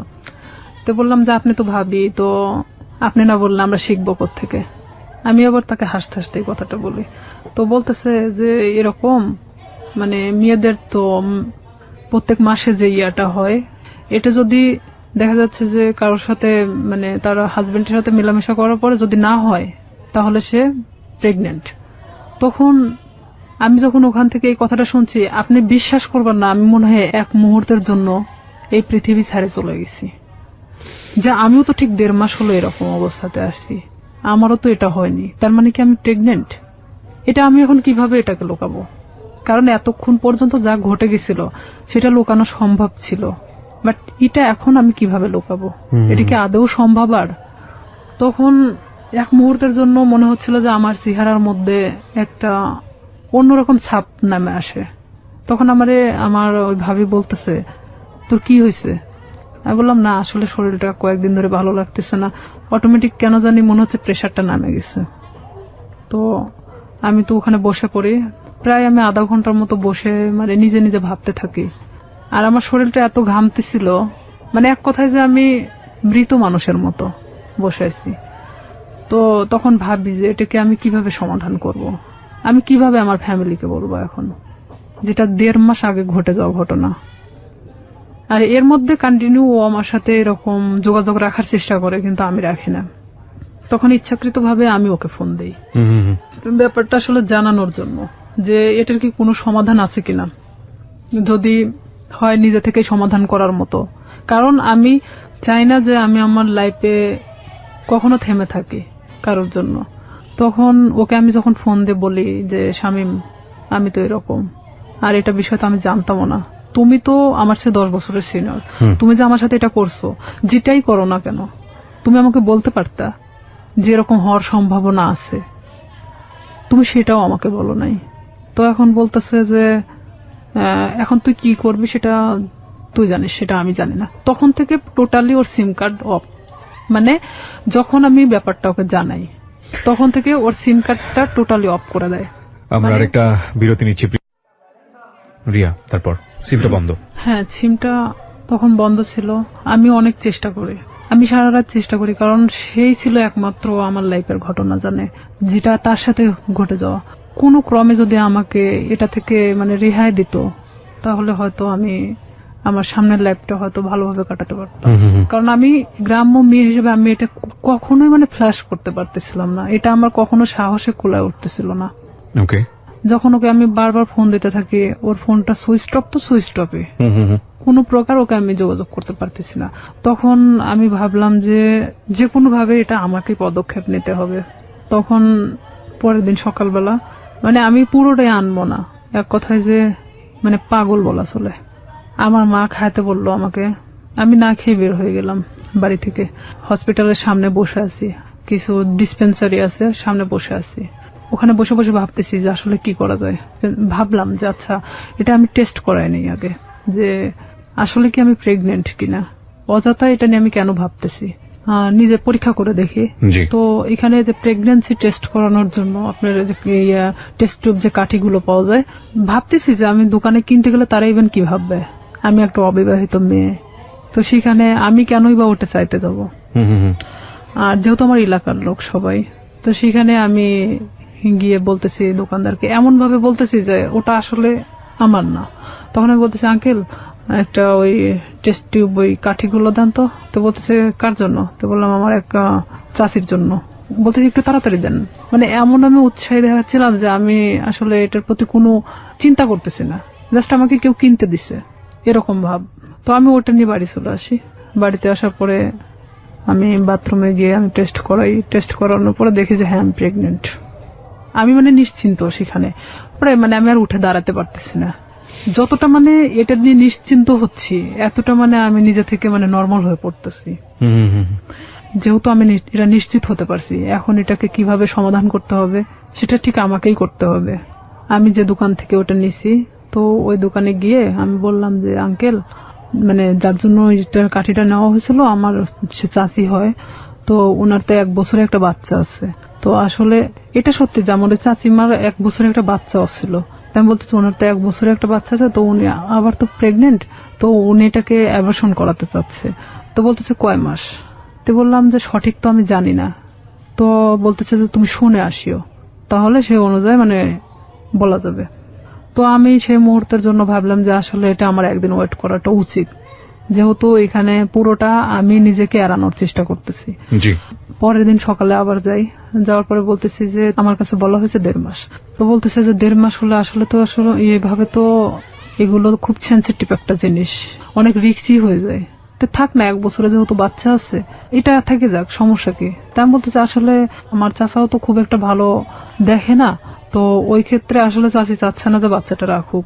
তো এখানে আমি বলতেছি না, আসলে আমাকে তো খুব জোর করে বলছে যে বাচ্চাটা সে রাখবেই না। তো সেখানে যদি আপনি পারতেন ওষুধটা দিলে উপকার হতো। তো আমি আসলে সেভাবে উৎসাহ দেখাচ্ছি না, কারণ এখানে দেখাতে গেলে দেখা যায় যে নিজেরটা একটু মানে বেশিটা বাড়ায় আসে। তখন আমি 2-3 বার রিকোয়েস্ট করার পরে তো বলতেছে যে আসলে এটা তো কোনো খুব হাই রিস্ক, তো প্রেগন্যান্সি থেকে থাকে তাহলে কি উনি নিশ্চিন্ত? তো বললাম হ্যাঁ নিশ্চিত যে প্রেগন্যান্ট উনি। ওষুধ আমাকে দিল, দেওয়ার পর বলতেছে এই ওষুধগুলো ওনাকে 4টা ওষুধে একসাথে খেতে বলবেন, 12 ঘন্টার মধ্যে এটা অ্যাবর্শন হয়ে যাবে, কিন্তু ব্লিডিং হতে থাকবে। এটা কিন্তু ওনাকে ব্লিডিংটা নিয়ন্ত্রণ করার জন্য তাকে কিন্তু ট্রিটমেন্ট নিতে হবে। আমাকে এই কথা বললো।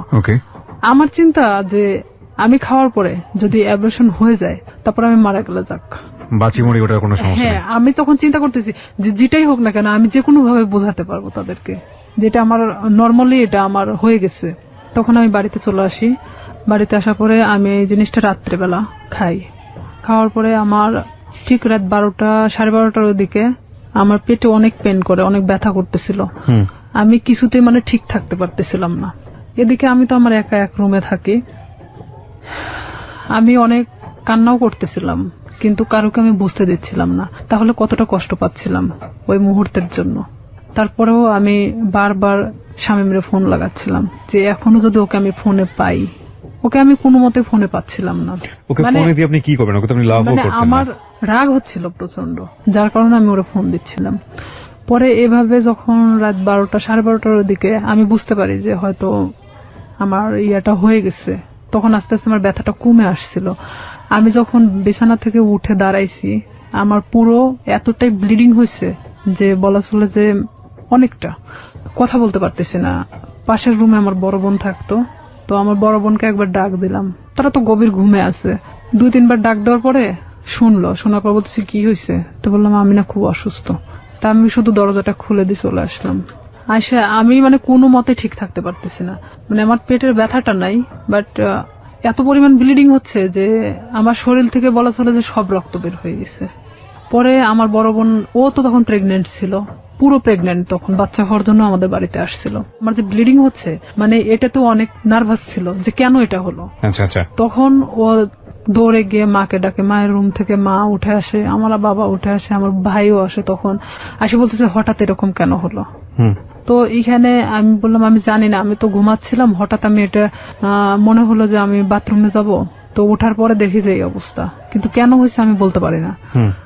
এই বলার পরে মানে আমি অনেক মানে থরথরে কাঁপতেছিলাম, কারণ আমার শরীরে কোনো রক্ত নাই।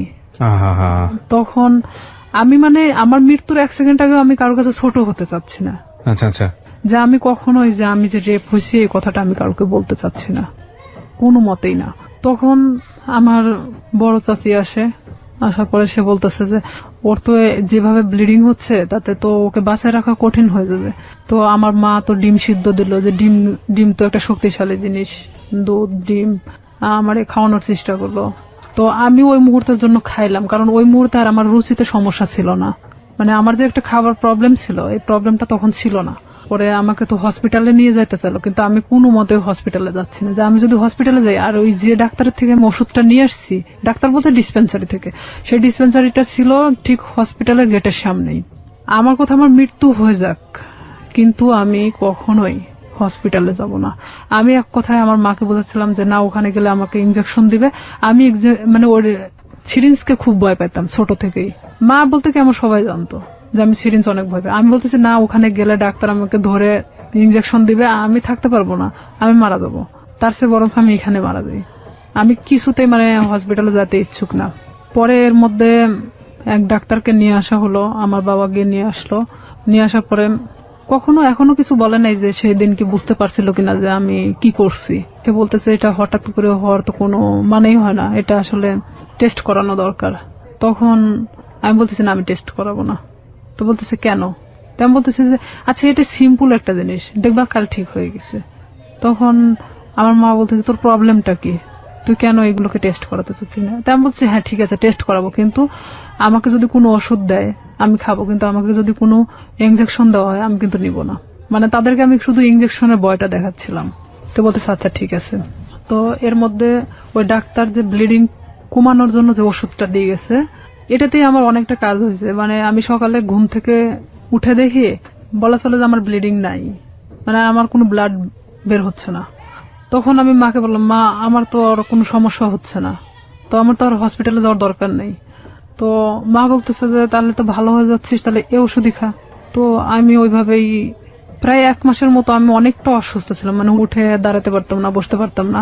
তারপরেও মানে আমি দেখাচ্ছিলাম যে আমি অনেকটা সুস্থ, কিন্তু আমি শারীরিকভাবে ভিতর থেকে খুবই অসুস্থ ছিলাম। তখন আস্তে আস্তে যখন আমি আগের পর্যায়ে আবার ফেরত আসি, আমি সবকিছু ভুলে যাওয়ার চেষ্টা করি। কিন্তু শামীম আবারও যখন দেখলো যে আমি স্বাভাবিক ভালো মানুষ, নিজের মতো করে চলতে পারতেছি, তখন ও কি করলো, আমাকে আবার ফোন দেওয়া শুরু করলো। আমাকে আবার ফোন দেয়। আমি তখন এক ধরনের অনেক বকাবাজি করি, তুই আমাকে কখনো ফোন দিবি না। তখন আমি ওকে তুই তুকারি করে কথা বলতাম যে তুই আমাকে কখনো ফোন দিবি না, আর যদি ফোন দিস আমি এই বিষয়গুলো কিন্তু সবাইকে বলে দেবো। তখন ও বলে কি যে তুই কি বলবি, তোর যে ভিডিও আছে আমার কাছে এটা তুই জানিস। আমাকে ঠিক এইভাবে বলা হয় যে সেদিনকার ঘটনা যে আমার কাছে ভিডিও আছে আমার ফোনে, তুই কি এটা জানিস? আমি মানে ক্রমশ মানে নিজের সাথে মানে যুদ্ধ করতেছি মনে হচ্ছে আমার মধ্যে একটা গেরিলা যুদ্ধ শুরু হয়েছে। তখন আমি অনেকটা শর্ট হয়ে যাই যে আসলে এটা কি হচ্ছে, আমি কি একটা করে সমস্যা আমি এভাবে সমাধান করবো আর একটা করে সমস্যা আমার সামনে এসে দাঁড়াবে? আমি ওকে বলি যে শামীম, এটার বিনিময়ে তুমি কি চাও? আমাকে ভিডিওটা দিয়ে দিতে হবে। তো বলতেছে তার বিনিময়ে আমি যখন যেভাবে চাইবো তখন তোকে সেভাবে আসতে হবে। আমি বলি এটা অসম্ভব, কারণ আমি যখন অনেকটা কষ্টের মধ্যে ছিলাম, প্রেগনেন্ট ছিলাম, তখন একটা বারের জন্য আমার পাশে এসে দাঁড়াও নাই। আমি এই জিনিসটাকে কিভাবে সমাধান করছি পুরোটা আমার নিজের মতো করে। সেখানে যদি একবারের জন্য ফ্ল্যাশ হতো তখন কি হতো? আসলে এখানে মূল উদ্দেশ্য আর একটা ছিল যে ওকে না পছন্দ করার। ওর অনেক মেয়ের সাথে সম্পর্ক ছিল, যেটা আমি জানতাম, আমার ভাই অনেক সময় গল্প করতো, যার কারণে ওকে আমি অ্যাকসেপ্ট করতাম না। তাছাড়া এত কিছুর মাঝখানে আমি ওকে অ্যাকসেপ্ট করাটাই স্বাভাবিক ছিল, কিন্তু আমি ওর ঘটনা জানতাম যে ও এরকমই মানুষের সাথে করে, যার কারণে আমি ওকে পছন্দ করতাম না। তখন ও বলে কি, তুই যদি কালকে সকালে আমার বাসায় না আসিস আমি তাহলে তো কিন্তু এই ভিডিওটা দেখবি যে কালকে বিকেলবেলা সবার হাতে চলে গেছে। আমি একবার ভাবতেছিলাম যে আমি কি আমার ফ্যামিলিকে কথাটা জানাবো, আবার এটাও ভাবতেছিলাম যে এটা কিভাবে সম্ভব আমি এই কথাগুলো তাদেরকে বলবো।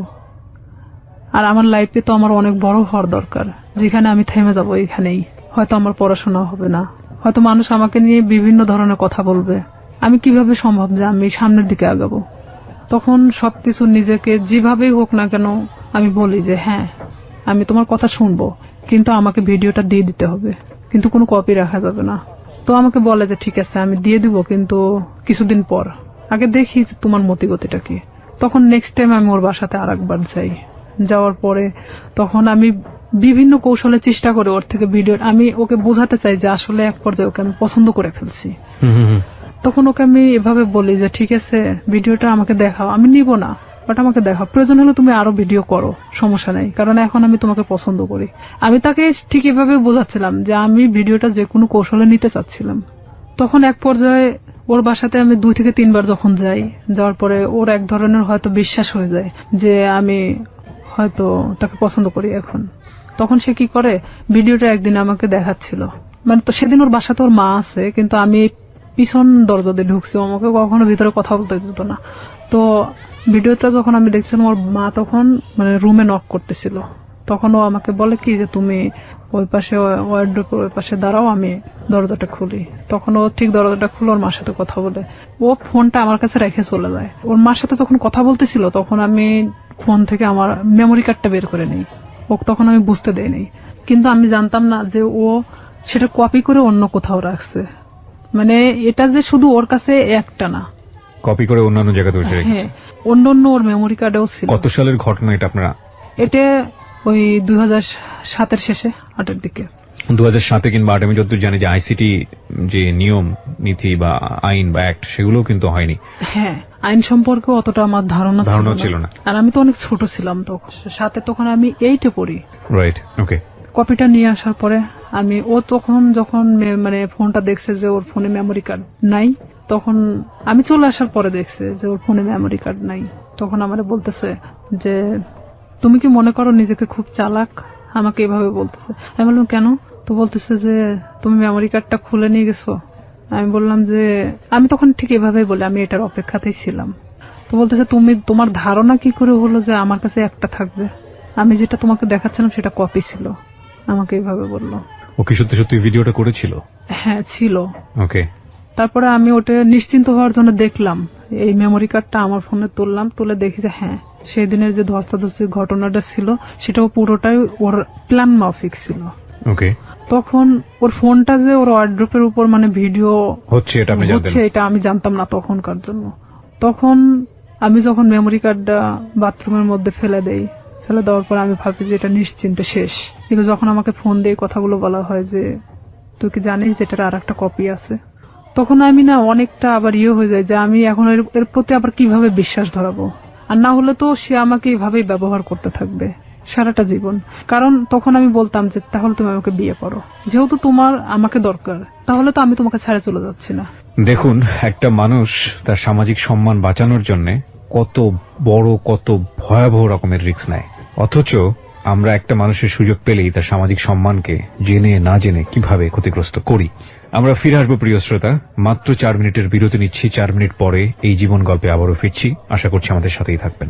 ছিলাম রিয়া, আপনি যেটা বলছিলেন যে আপনি জানতে পারলেন যে আরো একটি কপি ওর কাছে আছে। হ্যাঁ, আমি তখন এটাই ভাবতেছিলাম যে তাহলে ওর প্রতি আমি আবার কিভাবে এই জিনিসটা বিয়ে করার প্রস্তাব দেই। তখন ও এরকম বলে যে না আমি পড়াশোনা করতেছি, তো এখন তো বিয়ে করা সম্ভব না, ফ্যামিলি থেকেও তো এখন বিয়ে দিবে না, বিয়ে করার দরকার নেই, তাহলে আমাকে কিসের দরকার, আমরা এভাবে সম্পর্ক চালায় যাই, সময় হলে বিয়ে করে নেব, এই কথা বলে। আমি বলি না, এটাতে আমি থাকতে পারবো না এভাবে, কারণ তুমি যখন চাইবা তখন আমি যাব, আর এভাবে আমারও তো একটা জীবন, আমি না কোনো সময় তো ধরা পড়ে যেতে পারি, আমার পড়াশোনা আছে। তখনও বলতেছে যে তুমি তোমার মতো চলবা, জাস্ট মাঝে মধ্যে আমার সাথে দেখা করবা। আমি তখন রাজি হই না, যে তাহলে আমাকে ছেড়ে দাও এখান থেকে।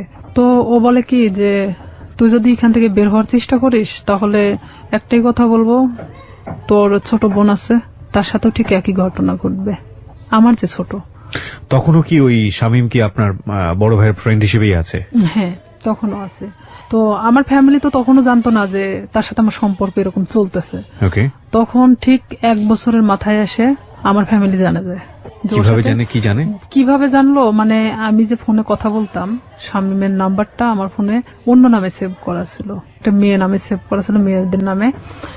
আমি ফোনটা রেখে গোসল করতে যাই, আমাদের তো বাড়িটা নদীর পাশে, তো নদীতে গোসল করতে যাই, তখন আমার বড় বোন ফোনটা দেখতে দেখতে শামীমের নাম্বারটা, মানে সে দেখে ভাবে যে এই নাম্বারটাও সম্ভবত আমার ভাইয়ের ফোনেও দেখছে। আচ্ছা। তখন আমার বোন এই নাম্বারটা নিয়ে এসে তার সাথে মানে অ্যাড করে। আর এই নাম্বারটা এখানে একটা মেয়েদের নামে সেভ করা, তার মানেটা কি? তখন আমার বোনের মানে অলরেডি বাচ্চা হয়ে গেছে, 7 দিন না 8 দিন বয়স। তো সেখানে ও যখন ভাইয়ের সাথে ডিসকাস করে এই বিষয়টা নিয়ে যে নাম্বারটা কার, তখন দেখছে যে এটা শামীমের নাম্বার। তখন আমি যখন বাড়িতে আসি গোসল শেষ করে চেঞ্জ করার পরে আমার ভাই আমাকে ডাকে। সে কিন্তু আমার সাথে কথা বলে না, ডাকতে বলতেছে যে এই নাম্বারটা কার। তখন এক পর্যায়ে আমি মনে চুমকে উঠি, প্রশ্ন করতেছে কেন। তখন আমি না চুপ মারে তাকায় আছি। তখন বলতেছে যে নাম্বারটা কার। তো আমি বলতেছি শামীমের। তো বলতেছে যে শামীমের নাম্বার তোর ফোনে কেন? বুঝলাম তোর ফোনে আছে, কিন্তু অন্য একটা নামে কেন? তখন মানে আমি কোনো কথা বলতে পারি না, চুপচাপ দাঁড়ায় আছি। আমার ভাই আমার একটা থাপ্পড় মারে, এমন ভাবে মারে আমার মানে এই গালটা ফাটে রক্ত বের হয়ে যায়। বড় ভাই? হ্যাঁ। তখন আমার মা ধরার পরে বলতেছে যে মারামারি বাদ দিয়ে আসলে ঘটনাটা কি হয়েছে সেটা জানে। তখন আমার মা আমাকে জিজ্ঞেস করলো যে তার সাথে তোর কিসের সম্পর্ক। তো আমি তাদেরকে বললাম যে সে আমাকে পছন্দ করে, আমিও তাকে পছন্দ করি। ঠিক ব্যাপারটা নর্মালি বলে দিলাম। আসলে কি পছন্দ করতেন? এক পর্যায়ে এই 1 বছরের মধ্যে তার সাথে আমি এভাবে মানে পছন্দ হয়ে গেছে যে আমি তো তাকে, সে আমাকে ছাড়তেছে না আর আমিও তার থেকে বের হতে পারতেছি না।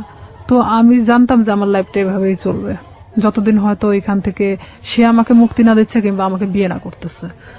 আর আমি তখন থেকে এটাই চিন্তা ভাবনা নিয়ে নিলাম যে যেভাবেই চলুক না কেন, যতদিন নিজের পায়ে মানে নিজে না দাঁড়াতে পারতেছি আমি প্রতিবাদ করব না এটা নিয়ে। তখন আমার ভাই আমাকে অনেক মারার পরে বলতেছে তুই জানিস ওর সম্পর্কে? আমি বললাম যে হ্যাঁ আমি জানি। তো বলতেছে যে কি জানিস তুই? তো বলতেছি যে ও যে অনেক মেয়ের সাথে সম্পর্ক ছিল কিন্তু এখন তো নাই, ও আমাকে সবকিছুই বলছে। তো বলতেছে যে ওর যে এখনো রীতা নামে একটা মেয়ের সাথে সম্পর্ক আছে তুই জানিস? তাই আমি বললাম যে হ্যাঁ আমি জানি, আমি কিন্তু কিছুই জানি না। তারপর আমি স্বীকার করতেছি যে হ্যাঁ জানি। তো বলতেছে যে তোকে কি বলছে? তাই আমি বললাম যে হ্যাঁ তার সাথে নাকি সম্পর্ক ছিল এখন নাই। তো বলতেছে ও যে গত পরশুদিনও আমার সাথে গিয়ে দেখা করে আসলো রীতার সাথে, তোকে এই কথাটা বলছে? আমার ভাই কিন্তু নর্মালি আমাকে এভাবে জিজ্ঞেস করতেছে। তাই আমি বলতেছি হ্যাঁ আমাকে বলছে। তো আমি আসলে তাদের মধ্যে তাল পাকায় দিচ্ছিলাম এরকম যে শামীম যদি আমাকে বলে থাকে তাহলে রীতার সাথে কেন সম্পর্ক? তাহলে শামীম আমার সাথে তাহলে এ ধরনের কি ধরনের খেলা খেলতেছে? তখন আমার ভাই বলে যে তুই আরো একটা বিষয় শুনে রাখ, শামীমের সাথে তুই সম্পর্ক রাখিস না। যতই আমি তোকে মারধর করে যাই করি না কেন, তারপরেও তুই আমার বোন। ও আমাকে মারার জন্য তোকে বাঁচা নিছে। আমি বললাম কেন? তো বলতেছে যে একটা বিষয় নিয়ে ওর সাথে আমার গন্ডগোল হয়েছে, যার কারণে ও আমাকে এমন ভাবে মারতে চাচ্ছে যেটা মৃত মানুষের চেয়েও অন্যরকম একটা ইয়া। তো এখন আমি বলতেছি যে হ্যাঁ সেটা বিষয় আমি জানি, মানে এক কথায় আমি সবকিছু স্বীকার করতেছি যে আমি জানি। তখন এক পর্যায়ে আমি শুয়ে এটা ভাবতে থাকি যে আসলে আমার ভাইয়ের সাথে কি ঘটছে তারা। তখন আমি শামীমরে ফোন লাগাই বলি শামীম ভাইয়ের সাথে তোমার প্রবলেমটা কি? তো বলতেছে কি না তো কোনো প্রবলেম নেই। তাই আমি বললাম যে ভাই তো তোমার আমার বিষয় জানে গেছে, তো এইখানে এখন আমার মনে হয় যে বলে দেওয়াটা উচিত সবকিছু। তো বলতেছে যে না বলো না, এখানে সমস্যাটা হলো কি আমি তো পড়াশোনা করি, এখন যদি আমি তোমাকে বিয়ে করি, ও তখন এখন এক ধরনের নর্মালি মানে কথা বলতেছে, তোমাকে যদি আমি এখন বিয়ে করি তাহলে আমাকে কিন্তু গার্মেন্টসে থাকা ছাড়া উপায় হবে না, কারণ আমার ফ্যামিলি তোমাকে কখনোই মানে নেবে না। তারা চায় যে তার ছেলেকে বিয়ে দিবে একটা চাকরিজীবী মেয়ের সাথে। আমার রাগ ওঠে একটু যে তুই জানিস যে তোর ফ্যামিলি তোকে আমার সাথে বিয়ে দিবে না, এটা আমিও জানতাম, তাহলে আমার সাথে এটা করার দরকার ছিল কি? এক পর্যায়ে তার সাথে আমার অনেক রাগারাগি হয়। এটা 2008 সালের ঘটনা। তারপরে শামীম এক পর্যায়ে আমার সাথে একটা ব্রেকআপ সৃষ্টি করে। সে চাচ্ছিল যে আমি তার থেকে দূরে সরে যাই, আর আমিও তখন এক পর্যায়ে চাচ্ছিলাম যে আমি যে কোনো মূল্য ওকে চাই। সে আমার জীবনটাকে নিয়ে কিভাবে খেলতে পারে না, কারণ আমার ফ্যামিলি তখন জেনে গেছে যে তার সাথে আমার সম্পর্ক চলতেছে। তখন এক পর্যায়ে আমি আমার ফ্যামিলির সাথেও যুদ্ধ করি, আর এদিকে ও আমাকে কিন্তু যতটাই ভালোবাসুক না কেন আমার ফ্যামিলি থেকেও দূরে সরায় দিছে। দেখা যাচ্ছে আমার ফ্যামিলির বিষয়ে অনেক কথা বলে যে তোমার ভাই আমার থেকে দূরে সরানোর জন্য তোমাকে এই ধরনের হয়তো খারাপ কথা বলে আমার সম্পর্কে। তো আমি দেখতাম যে অবশ্যই আমার ভালোবাসার সম্পর্ক ফাটল ধরানোর জন্য তারা হয়তো এই ধরনের তার খারাপ বিষয়গুলো তুলে ধরে। তো এক পর্যায়ে আমার ফ্যামিলির সাথে কথা বলা বন্ধ করে দেই আমি। 2011 সালে ওর সাথে আমার ফুললি ব্রেকআপ হয়ে যায়, মানে ওর সাথে আমার কোনো প্রকার যোগাযোগ নেই। আর হঠাৎ করে মানে ও ফোন টোন অফ করে দিছে, কোনোভাবে খুঁজে পাওয়া যাচ্ছে না, মানে আমি অন্তত ওকে খুঁজে পাচ্ছি না। এক পর্যায়ে এলাকার এর মধ্যে সবাই জানে গেছে যে শামীমের সাথে আমার সম্পর্ক, কিন্তু এই যে পূর্বে যে ঘটনাটা যে সম্পর্কটা সৃষ্টি হলো কোথা থেকে এটা কিন্তু কেউই জানতো না। ব্রেকআপের পরে আমি দিশেহারা হয়ে যাই যে আমি এখন কি করব। তখন এর মধ্যে 2010 সালে তো আমি এসএসসি পাস করছি। অলওয়েজ সময় নিয়োগপত্র দেখে থাকি যে কখন কোথায় নিয়োগ দিচ্ছে। হুম, হুম, হুম। এক পর্যায়ে দেখি যে হ্যাঁ পুলিশে নিয়োগ দিচ্ছে, কিন্তু আমার বয়স হয়নি, 18 বছর পূর্ণ হয়নি। দিশেহারার মতো আমি একজন ঘুরি। এরকম ঘুরতে ঘুরতে এক পর্যায়ে আমি ভাবি যে না, আমার একমাত্র এখন বাঁচার উপায় আমার নিজেকে চালানোর মতো একটা লাইফ তৈরি করতে হবে। জি। 2012 সালের সেপ্টেম্বরের দিকে একটা নিয়োগ হয় পুলিশ ডিপার্টমেন্টে। এর মধ্যে কিন্তু শামীমের সাথে আমার কোনো প্রকার যোগাযোগ নেই, কোনো প্রকার সম্পর্ক নাই আর। ওকে, কিন্তু মনের মধ্যে ভয়টা কাজ করে, না জানি কখন ভিডিওটা পাবলিশ করে দেয়, তাই কি? নাকি ও ভিডিওটা? হ্যাঁ, ভিডিওটার বিষয়টাও ছিল। আর একটা কথা যে এক পর্যায়ে আমি ওকে ভালোবেসে ফেলছিলাম। হুম, হুম। আর একটা বিষয় যে আমার এটা চিন্তা ছিল যে তুই যদি ভিডিওটা ফ্ল্যাশ করিস অন্তত আমি তোর গলায় ঝুলে যাব। আমি জানতাম যে তারপরে পাবলিসিটিতে এটা দেখাবে না। ঠিক আছে, তো ওর গলায় ঝুললে আমার কোনো আপত্তি নাই, ও যদি হ্যাঁ, করে তো তখন তো করবে। আমি পুরোটাই এখন ওর গলায় ঝুলার জন্য ওকে, মানে ওকে। প্রস্তুত। So, এই জন্যই বলি জীবন নাটকের চেয়েও নাটকীয়। আমরা যে সরল রৈখিক চিন্তাটা করছিলাম, চিন্তা করে দেখুন এই যে ভিডিওটা নিয়ে স্বাভাবিকভাবে আমাদের যে চিন্তাটা, এবং এই চিন্তার সাথে ওর চিন্তারও একটা মিল আমরা পাচ্ছিলাম, কিন্তু কিভাবে এটা টুইস্ট করলো। হিন্দি সিরিয়াল আসলে দেখার দরকার নাই। আমার মনে হয় যে নিজের এক একটা এরকম জীবন গল্প যদি জানা যায়, এটা সিরিয়ালের চেয়েও অনেক ভয়াবহ কিছু। ওকে, এটা ভাবতেছি যে ওর গলায় ঝুলে দেবো, তখন ও চাচ্ছে কি যে ভিডিওটা আমি কখনো ফ্ল্যাশ করবো না। ও নিজে নিজেই মানে ভিডিওটাকে শেষ করে দিছে, এমনকি আমার নাম্বার টাম্বার সবকিছু ওর থেকে শেষ করে দিছে। এক পর্যায়ে ওর নাম্বার টাম্বার যখন সব চেঞ্জ করে নিছে, তখন তো ওর সাথে কোনো যোগাযোগের কোনো ইয়ে নাই আমার। আমি তখন দিশেহারা একটা ইয়ে যে আমাকে এখন আমার লাইফের দিকে আগাতে হবে, Okay. যেভাবে হোক আমি একটা সরকারি চাকরি করব।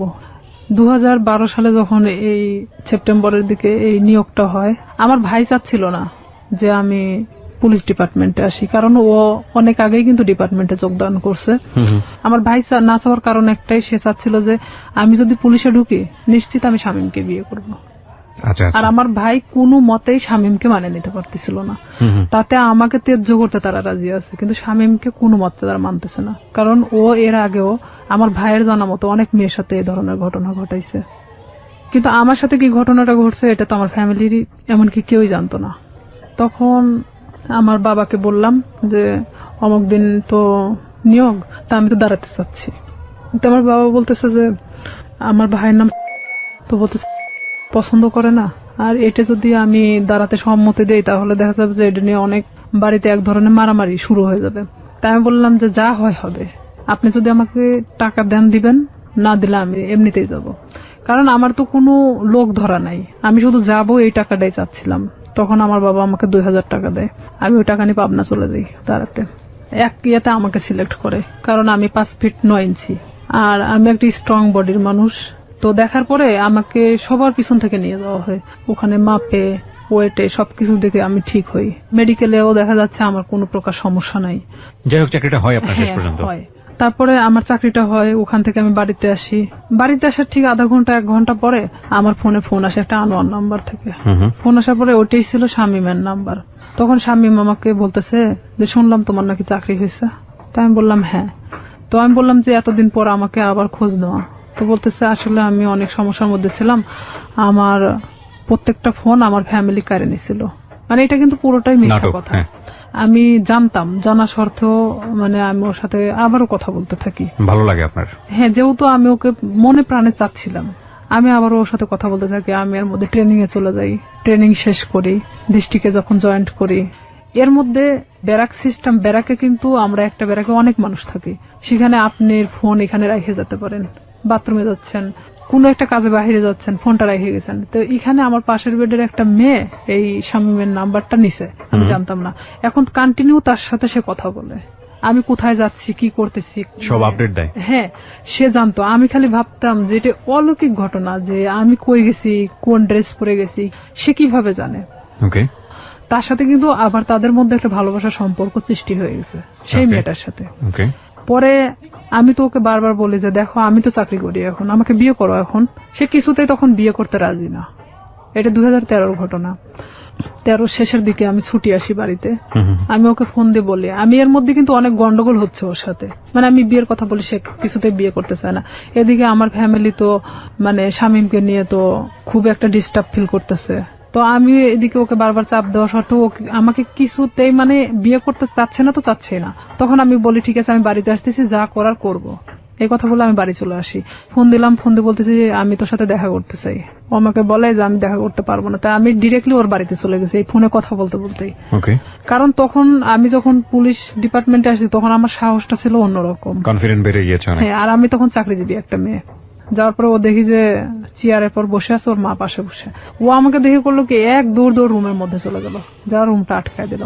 দেওয়ার পরে ওর মা বলতেছে কি হয়েছে। ওর মারা সবাই তো জানতো আমার সাথে সম্পর্ক আছে। বলতেছে কি হয়েছে, তোমার প্রবলেম কি।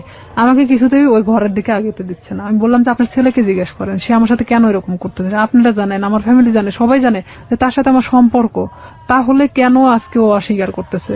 তো বলতেছে এটা তোমার ব্যাপার, কিন্তু আমার বাড়িতে কোনো সিক্রেট চলবে না। এটাও ঠিক, তাদের তো কোনো বিষয় না, তারাও তো আমার সাথে বিয়ে দিতে চায় না। তখন আমি নিরুপায় ওখান থেকে বের হয়ে চলে আসি। আসার পর বাড়িতে আসার পরে আমি অনেক অসুস্থ হয়ে যাই। এক পর্যায়ে আমাকে হসপিটালে নিয়ে যায়, স্যালাইন চলতেছে। এর মধ্যে আমি যে ডিস্ট্রিক্টে চাকরি করতাম ওখান থেকে একটা মেয়ের ফোন আসে, আমার পাশের বেডের একটা মেয়ের ফোন আসে। বলতেছে যে শামীম কোথায়। তাই আমি বলছি শামীম কোথায় মানে। তো বলতেছে যে হ্যাঁ, জিজ্ঞেস করলাম। তাই তো বললাম যে জানি না ও কই আছে। তো বলতেছে যে ও কিন্তু এখানে আসছে অমুকের সাথে দেখা করতে। তাই আমি বললাম আপনি কই থেকে জানলেন। তো বলতেছে আমি ওর সাথেই ছিলাম, আমাকে নিয়ে গেছিল, কিন্তু ও জানে না যে আসলে আমি তাকে চিনি। কারণ চিনার কারণ হলো তার ছবি আমি তাকে দেখাইছিলাম। তা আমি তখন ওরে ফোন দিলাম, কিছুতেই ফোন ধরে না। পরের দিন ও আমার ফোনটা ও নিজে থেকে ব্যাক করছে। ব্যাক করার পর আমি বলতেছি তুই ওখানে গেছিস কেন। তো বলতেছে যে আমি আসছিলাম এমনিতেই একটা কাজে, তাই ভাবলাম যে ওই আপুরে কিছু বলে যাই তোর সম্পর্কে, তুই আমার সাথে এরকম করতেছিস। পরে এখানে ঘটনাটা হলো সেই মেয়েকে একটা শপিং ব্যাগ দেওয়া হয়েছিল, ব্যাগের মধ্যে অনেক কিছুই ছিল। সেটা কিন্তু তারা আবার যে রুমে দেখাইছে, কিন্তু তারা মানে যে দেখাচ্ছে সে কিন্তু জানতো না যে তার পাশের বেডের আরেকজন তাকে চেনে। তো আমি যাওয়ার পরে এটা নিয়ে তাকে আমি ফোর্স করলাম যে কেন আপনি তার থেকে জিনিস নিলেন, এটা সেটা বলার পরে তার সাথে এক পর্যায়ে ঝগড়া হয়ে যায়। ভাঙনটা এভাবেই শুরু হয়ে যায়। তার থেকে মানে আমার একটা ঘৃণা জন্মে যায় যে আমি স্ট্যান্ড থাকা সত্ত্বেও সে অন্যজনের সাথে সম্পর্ক করে। তাহলে আমার ভাইয়ের কথাটাই সত্যি ছিল। তখন আমি একটা বাস্তবের সম্মুখীন চলে আসি। আমি তখন আস্তে আস্তে তাকে ভুলতে থাকি। এর মধ্যে যে যতটা ঘটনাই গেছে না কেন পুরোটাই খালি ব্রেকআপের দিকে গেছে, মানে গন্ডগোল, সম্পর্কটা ভেঙে দেওয়ার এক ধরনের। এর মধ্যে ওই জেলারই এক থানাতে আমার পোস্টিং হয়। ও ক্রমশ আমাকে এভাবে জিজ্ঞাসা করে তোর কার সাথে আজকে ডিউটি। আমি বলি যে অমুক স্যারের সাথে ডিউটি। ওখানে আমাদের তো শিডিউল বাই ডিউটি হয়। দেখা যাচ্ছে যে আপনার সাথে আমার বারবার ডিউটি হচ্ছে, এটা তো আর আমার দোষ না। ওটা কি তোর অমুক লাগে সেটা লাগে, মানে খারাপ ধরনের আমাকে কথা বলা হয়। আমি বলি দেখো উনি আমার অফিসার আর তার সাথে আমার ডিউটি হয়, এমন কিছু না। সম্পর্কটা তো আপনার ব্রেকআপের দিকে যাচ্ছে, মানে সম্পর্কটা তখনো ব্রেকআপ হয়নি। আবার জোরে লাগে, আবার ধরেও না ছাড়েও না, এরকম একটা বিষয়, মানে একটা ঝুলন্ত অবস্থা। আবার তর্কাতর্কিও শুরু করে। তর্কাতর্কিও হয়, মানে যতটা সময় ভালো দিকে হয় ততটা সময় আবার খারাপ দিকেও। আমরা শেষের দিকে চলে আসবো প্রিয় শ্রোতা। গল্পটা কোথাকার গল্প, কোথায় গিয়ে দাঁড়িয়েছে একটু চিন্তা করে দেখুন। আমরা শেষের দিকে ফিরে এসে আপনাদেরকে একেবারে শেষ রিয়েলিটি যেটা সেটা জানাবো। এবং আবারও বলবো অনুমান করবেন না, কারণ জীবন গল্পে অনুমান আসলেই অপ্রয়োজনীয় এবং সেটা আসলেই শেষ পর্যন্ত মেলে না। ছোট্ট একটা বিরতি, তারপর ও আমাকে বারবার এরকম খারাপ খারাপ কথা বলে। তখন আমি বলি যে হ্যাঁ আমি ওকে পছন্দ করি, মানে এক কথায় বলে দেয় যে আমি ওই অফিসারকে পছন্দ করি, যে সে আমার থেকে তারপরও সরে যাক এখন। তখন সে কি করে, আমার এলাকাতে গুজব ছড়াইকে আমি নাকি ওনাকে বিয়ে করছি, অথচ তার সাথে আমার কিন্তু কোনো প্রকার সম্পর্ক নেই। তখন সেই এলাকায় ছড়াই দেয় যে আমি নাকি এরকম আমাদের ডিপার্টমেন্টের একজনকে বিয়ে করছি। এই লোকও আস্তে আস্তে এই জিনিসটা জানা যায় যে সে এরকম বিয়ে করতেছে, কারণ তার সাথে আমি অনেক বিষয় নিয়ে ডিসকাস করতাম আগে থেকেই। তখন এই ব্যাপারটা এমন ভাবে দাঁড়ায় যায়, সে আমার এলাকার মধ্যে এমন ভাবে গুজব ছড়ায় দেয়। তখন ওর বিষয়ে আমি বাড়িতে এসে আমার ফ্যামিলিকে পুরো ঘটনা তখন বলি। বলার পরে আমরা থানাতে যাই। থানাতে গিয়ে আমাদের যে অফিসার আছে অফিসারের সাথে কথা বলে এটা বিষয়ে আমরা একটা পদক্ষেপ নেই। নেওয়ার পরে ও তো বাড়ি থেকে পালায় যায়। ওর ফ্যামিলির লোকজনও কেউ ছিল না, কারোকে ধরতে পারে না। পরে স্বামীকে ফোন দেওয়া হয়, মানে স্যার ফোন দেয়, ফোন দিয়ে বলে থানায় আসার জন্য। তো সে এক কথায় যে সে নিরুদ্দেশে, জীবনেও মানে তাকে ধরা ছোঁয়ার বাহিরে, এক কথায় এরকম। আপনি কি মামলাটা করেন নাকি শুধুমাত্র মামলা হয়? জিডি করি। জিডি করেন আপনি? আচ্ছা। আমার কথা যে সে আমার জীবন থেকে সরে গেছে, চলে যাক, সমস্যা নেই, অন্যের উপর দোষ চাপাচ্ছে কেন। পরে সে আমার কাছে অনেক ফোন দিয়ে ক্ষমা টমা চায় যে আমি জীবনে তোমার লাইফ সম্পর্কে কিছু বলবো না, যা হয়েছে হয়েছে, তুমি ইয়েটা উঠায় নাও। তো একদিকে দেখা যায় যে ভালোবাসার ক্ষেত্রে আমি তুলেও দেই সেটা। পরে এটা নিয়ে যার কথা বললাম যে অফিসারের কথা, এক পর্যায়ে সে আমাকে বিয়ে করতে চায়, যেটা সবাই জানে গেছে। ঠিক আছে আমি তোমাকে বিয়ে করব। সে কিন্তু ডাইরেক্ট সাব ইন্সপেক্টর। আমি জানতাম যে সে বিবাহিত না, সে এতদিনও আমাকে কিন্তু বলতো সে বিবাহিত না। ওকে, যেই ভদ্রলোকের কথা আপনি বলছেন তার সঙ্গে আপনার একটা রটনা চারদিকে হয়েছিল। চারদিকে মানে এটা শুধু শামীম ঘটাইছিল। ওকে, তো উনি রাজি হয়েছিলেন এক পর্যায়ে আপনাকে বিয়ে করার রাজি জন্য? হয়েছিলেন এইভাবে যে তার সাথে আমার এর মধ্যে কিছুটা মানে সম্পর্ক এভাবে গড়ে ওঠে যে শামীম যখন এভাবে ছড়াচ্ছিল তখন আমার ডিপার্টমেন্টাল দিক থেকেও ওই যে মেয়েটার সাথে ওর কানেকশন ছিল, সে আবার আমার ডিপার্টমেন্টে এভাবে ছড়াচ্ছে যে আমি তাকে বিয়ে করছি। তা আমার ডিপার্টমেন্টে অনেকেই জানতো যে আমি তাকে বিয়ে করে ফেলছি। তো সেখানে দেখা যাচ্ছে সে আমাকে এক কথা বলে দেয় যে যেটা ঘটে গেছে তাহলে আমি তোমাকে বিয়ে করবো। ওকে, সো আপনি বিয়ে করেন এক পর্যায়ে? এক পর্যায়ে আমি তাকে আমার ফ্যামিলির অনুমতি নিয়ে বিয়ে করি। আমি বলি এটা আপনার জন্য একটা ভালোই প্রস্তাব ছিল আমি বলবো। আমার ফ্যামিলি বলে যে হ্যাঁ ঠিক আছে, পছন্দ হলে বিয়ে করাটাই ভালো হবে, যেহেতু এটা গুজব ছড়াই গেছে। তখন আমি তাকে বলে যে ঠিক আছে ফ্যামিলিগতভাবে আমরা বিয়ে করবো। সে বলে যে আমরা এখন এভাবে তো ছুটি পাই না, তা আমরা নিজে নিজে করে নিই, পরে আমরা ফ্যামিলিগতভাবে ইয়ে করে নেব। তো এখানে আমি কিন্তু সেটা রাজি হয়ে যাই। ঠিক তার 1.5 মাস থেকে 2 মাসের মাথায় আমি জানতে পারি সে বিবাহিত, তার বাচ্চা বলছে। তখন আপনি বিয়ের আগে তাকে জিজ্ঞেস করেননি? আমি জিজ্ঞেস করছি অনেকবার, কিন্তু বিয়ের আগে ওইভাবে আমি অতটা ক্লোজ ছিলাম না। ও কি বলেছে যে না আমি বিবাহিত না? না, ও অনেকবার স্বীকার করছে যে আমি বিবাহিত না। তো জানলেন আপনি?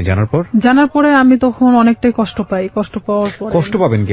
আমি তো যতদূর জানি যে এটা একটা মানে মারাত্মক রকমের আইন ভঙ্গন, এবং পুলিশের এত বড় একটা পোস্টে থেকে সে এই ধরনের কাজ করেছে মানে তো তার ক্লোজ হয়ে যাওয়ার অনেক কষ্ট পাই। কষ্ট পাওয়ার পরে ওকে আমি বলি যে এটা আমার সাথে করার কি দরকার ছিল। বাট সাহসটা পাই কিভাবে?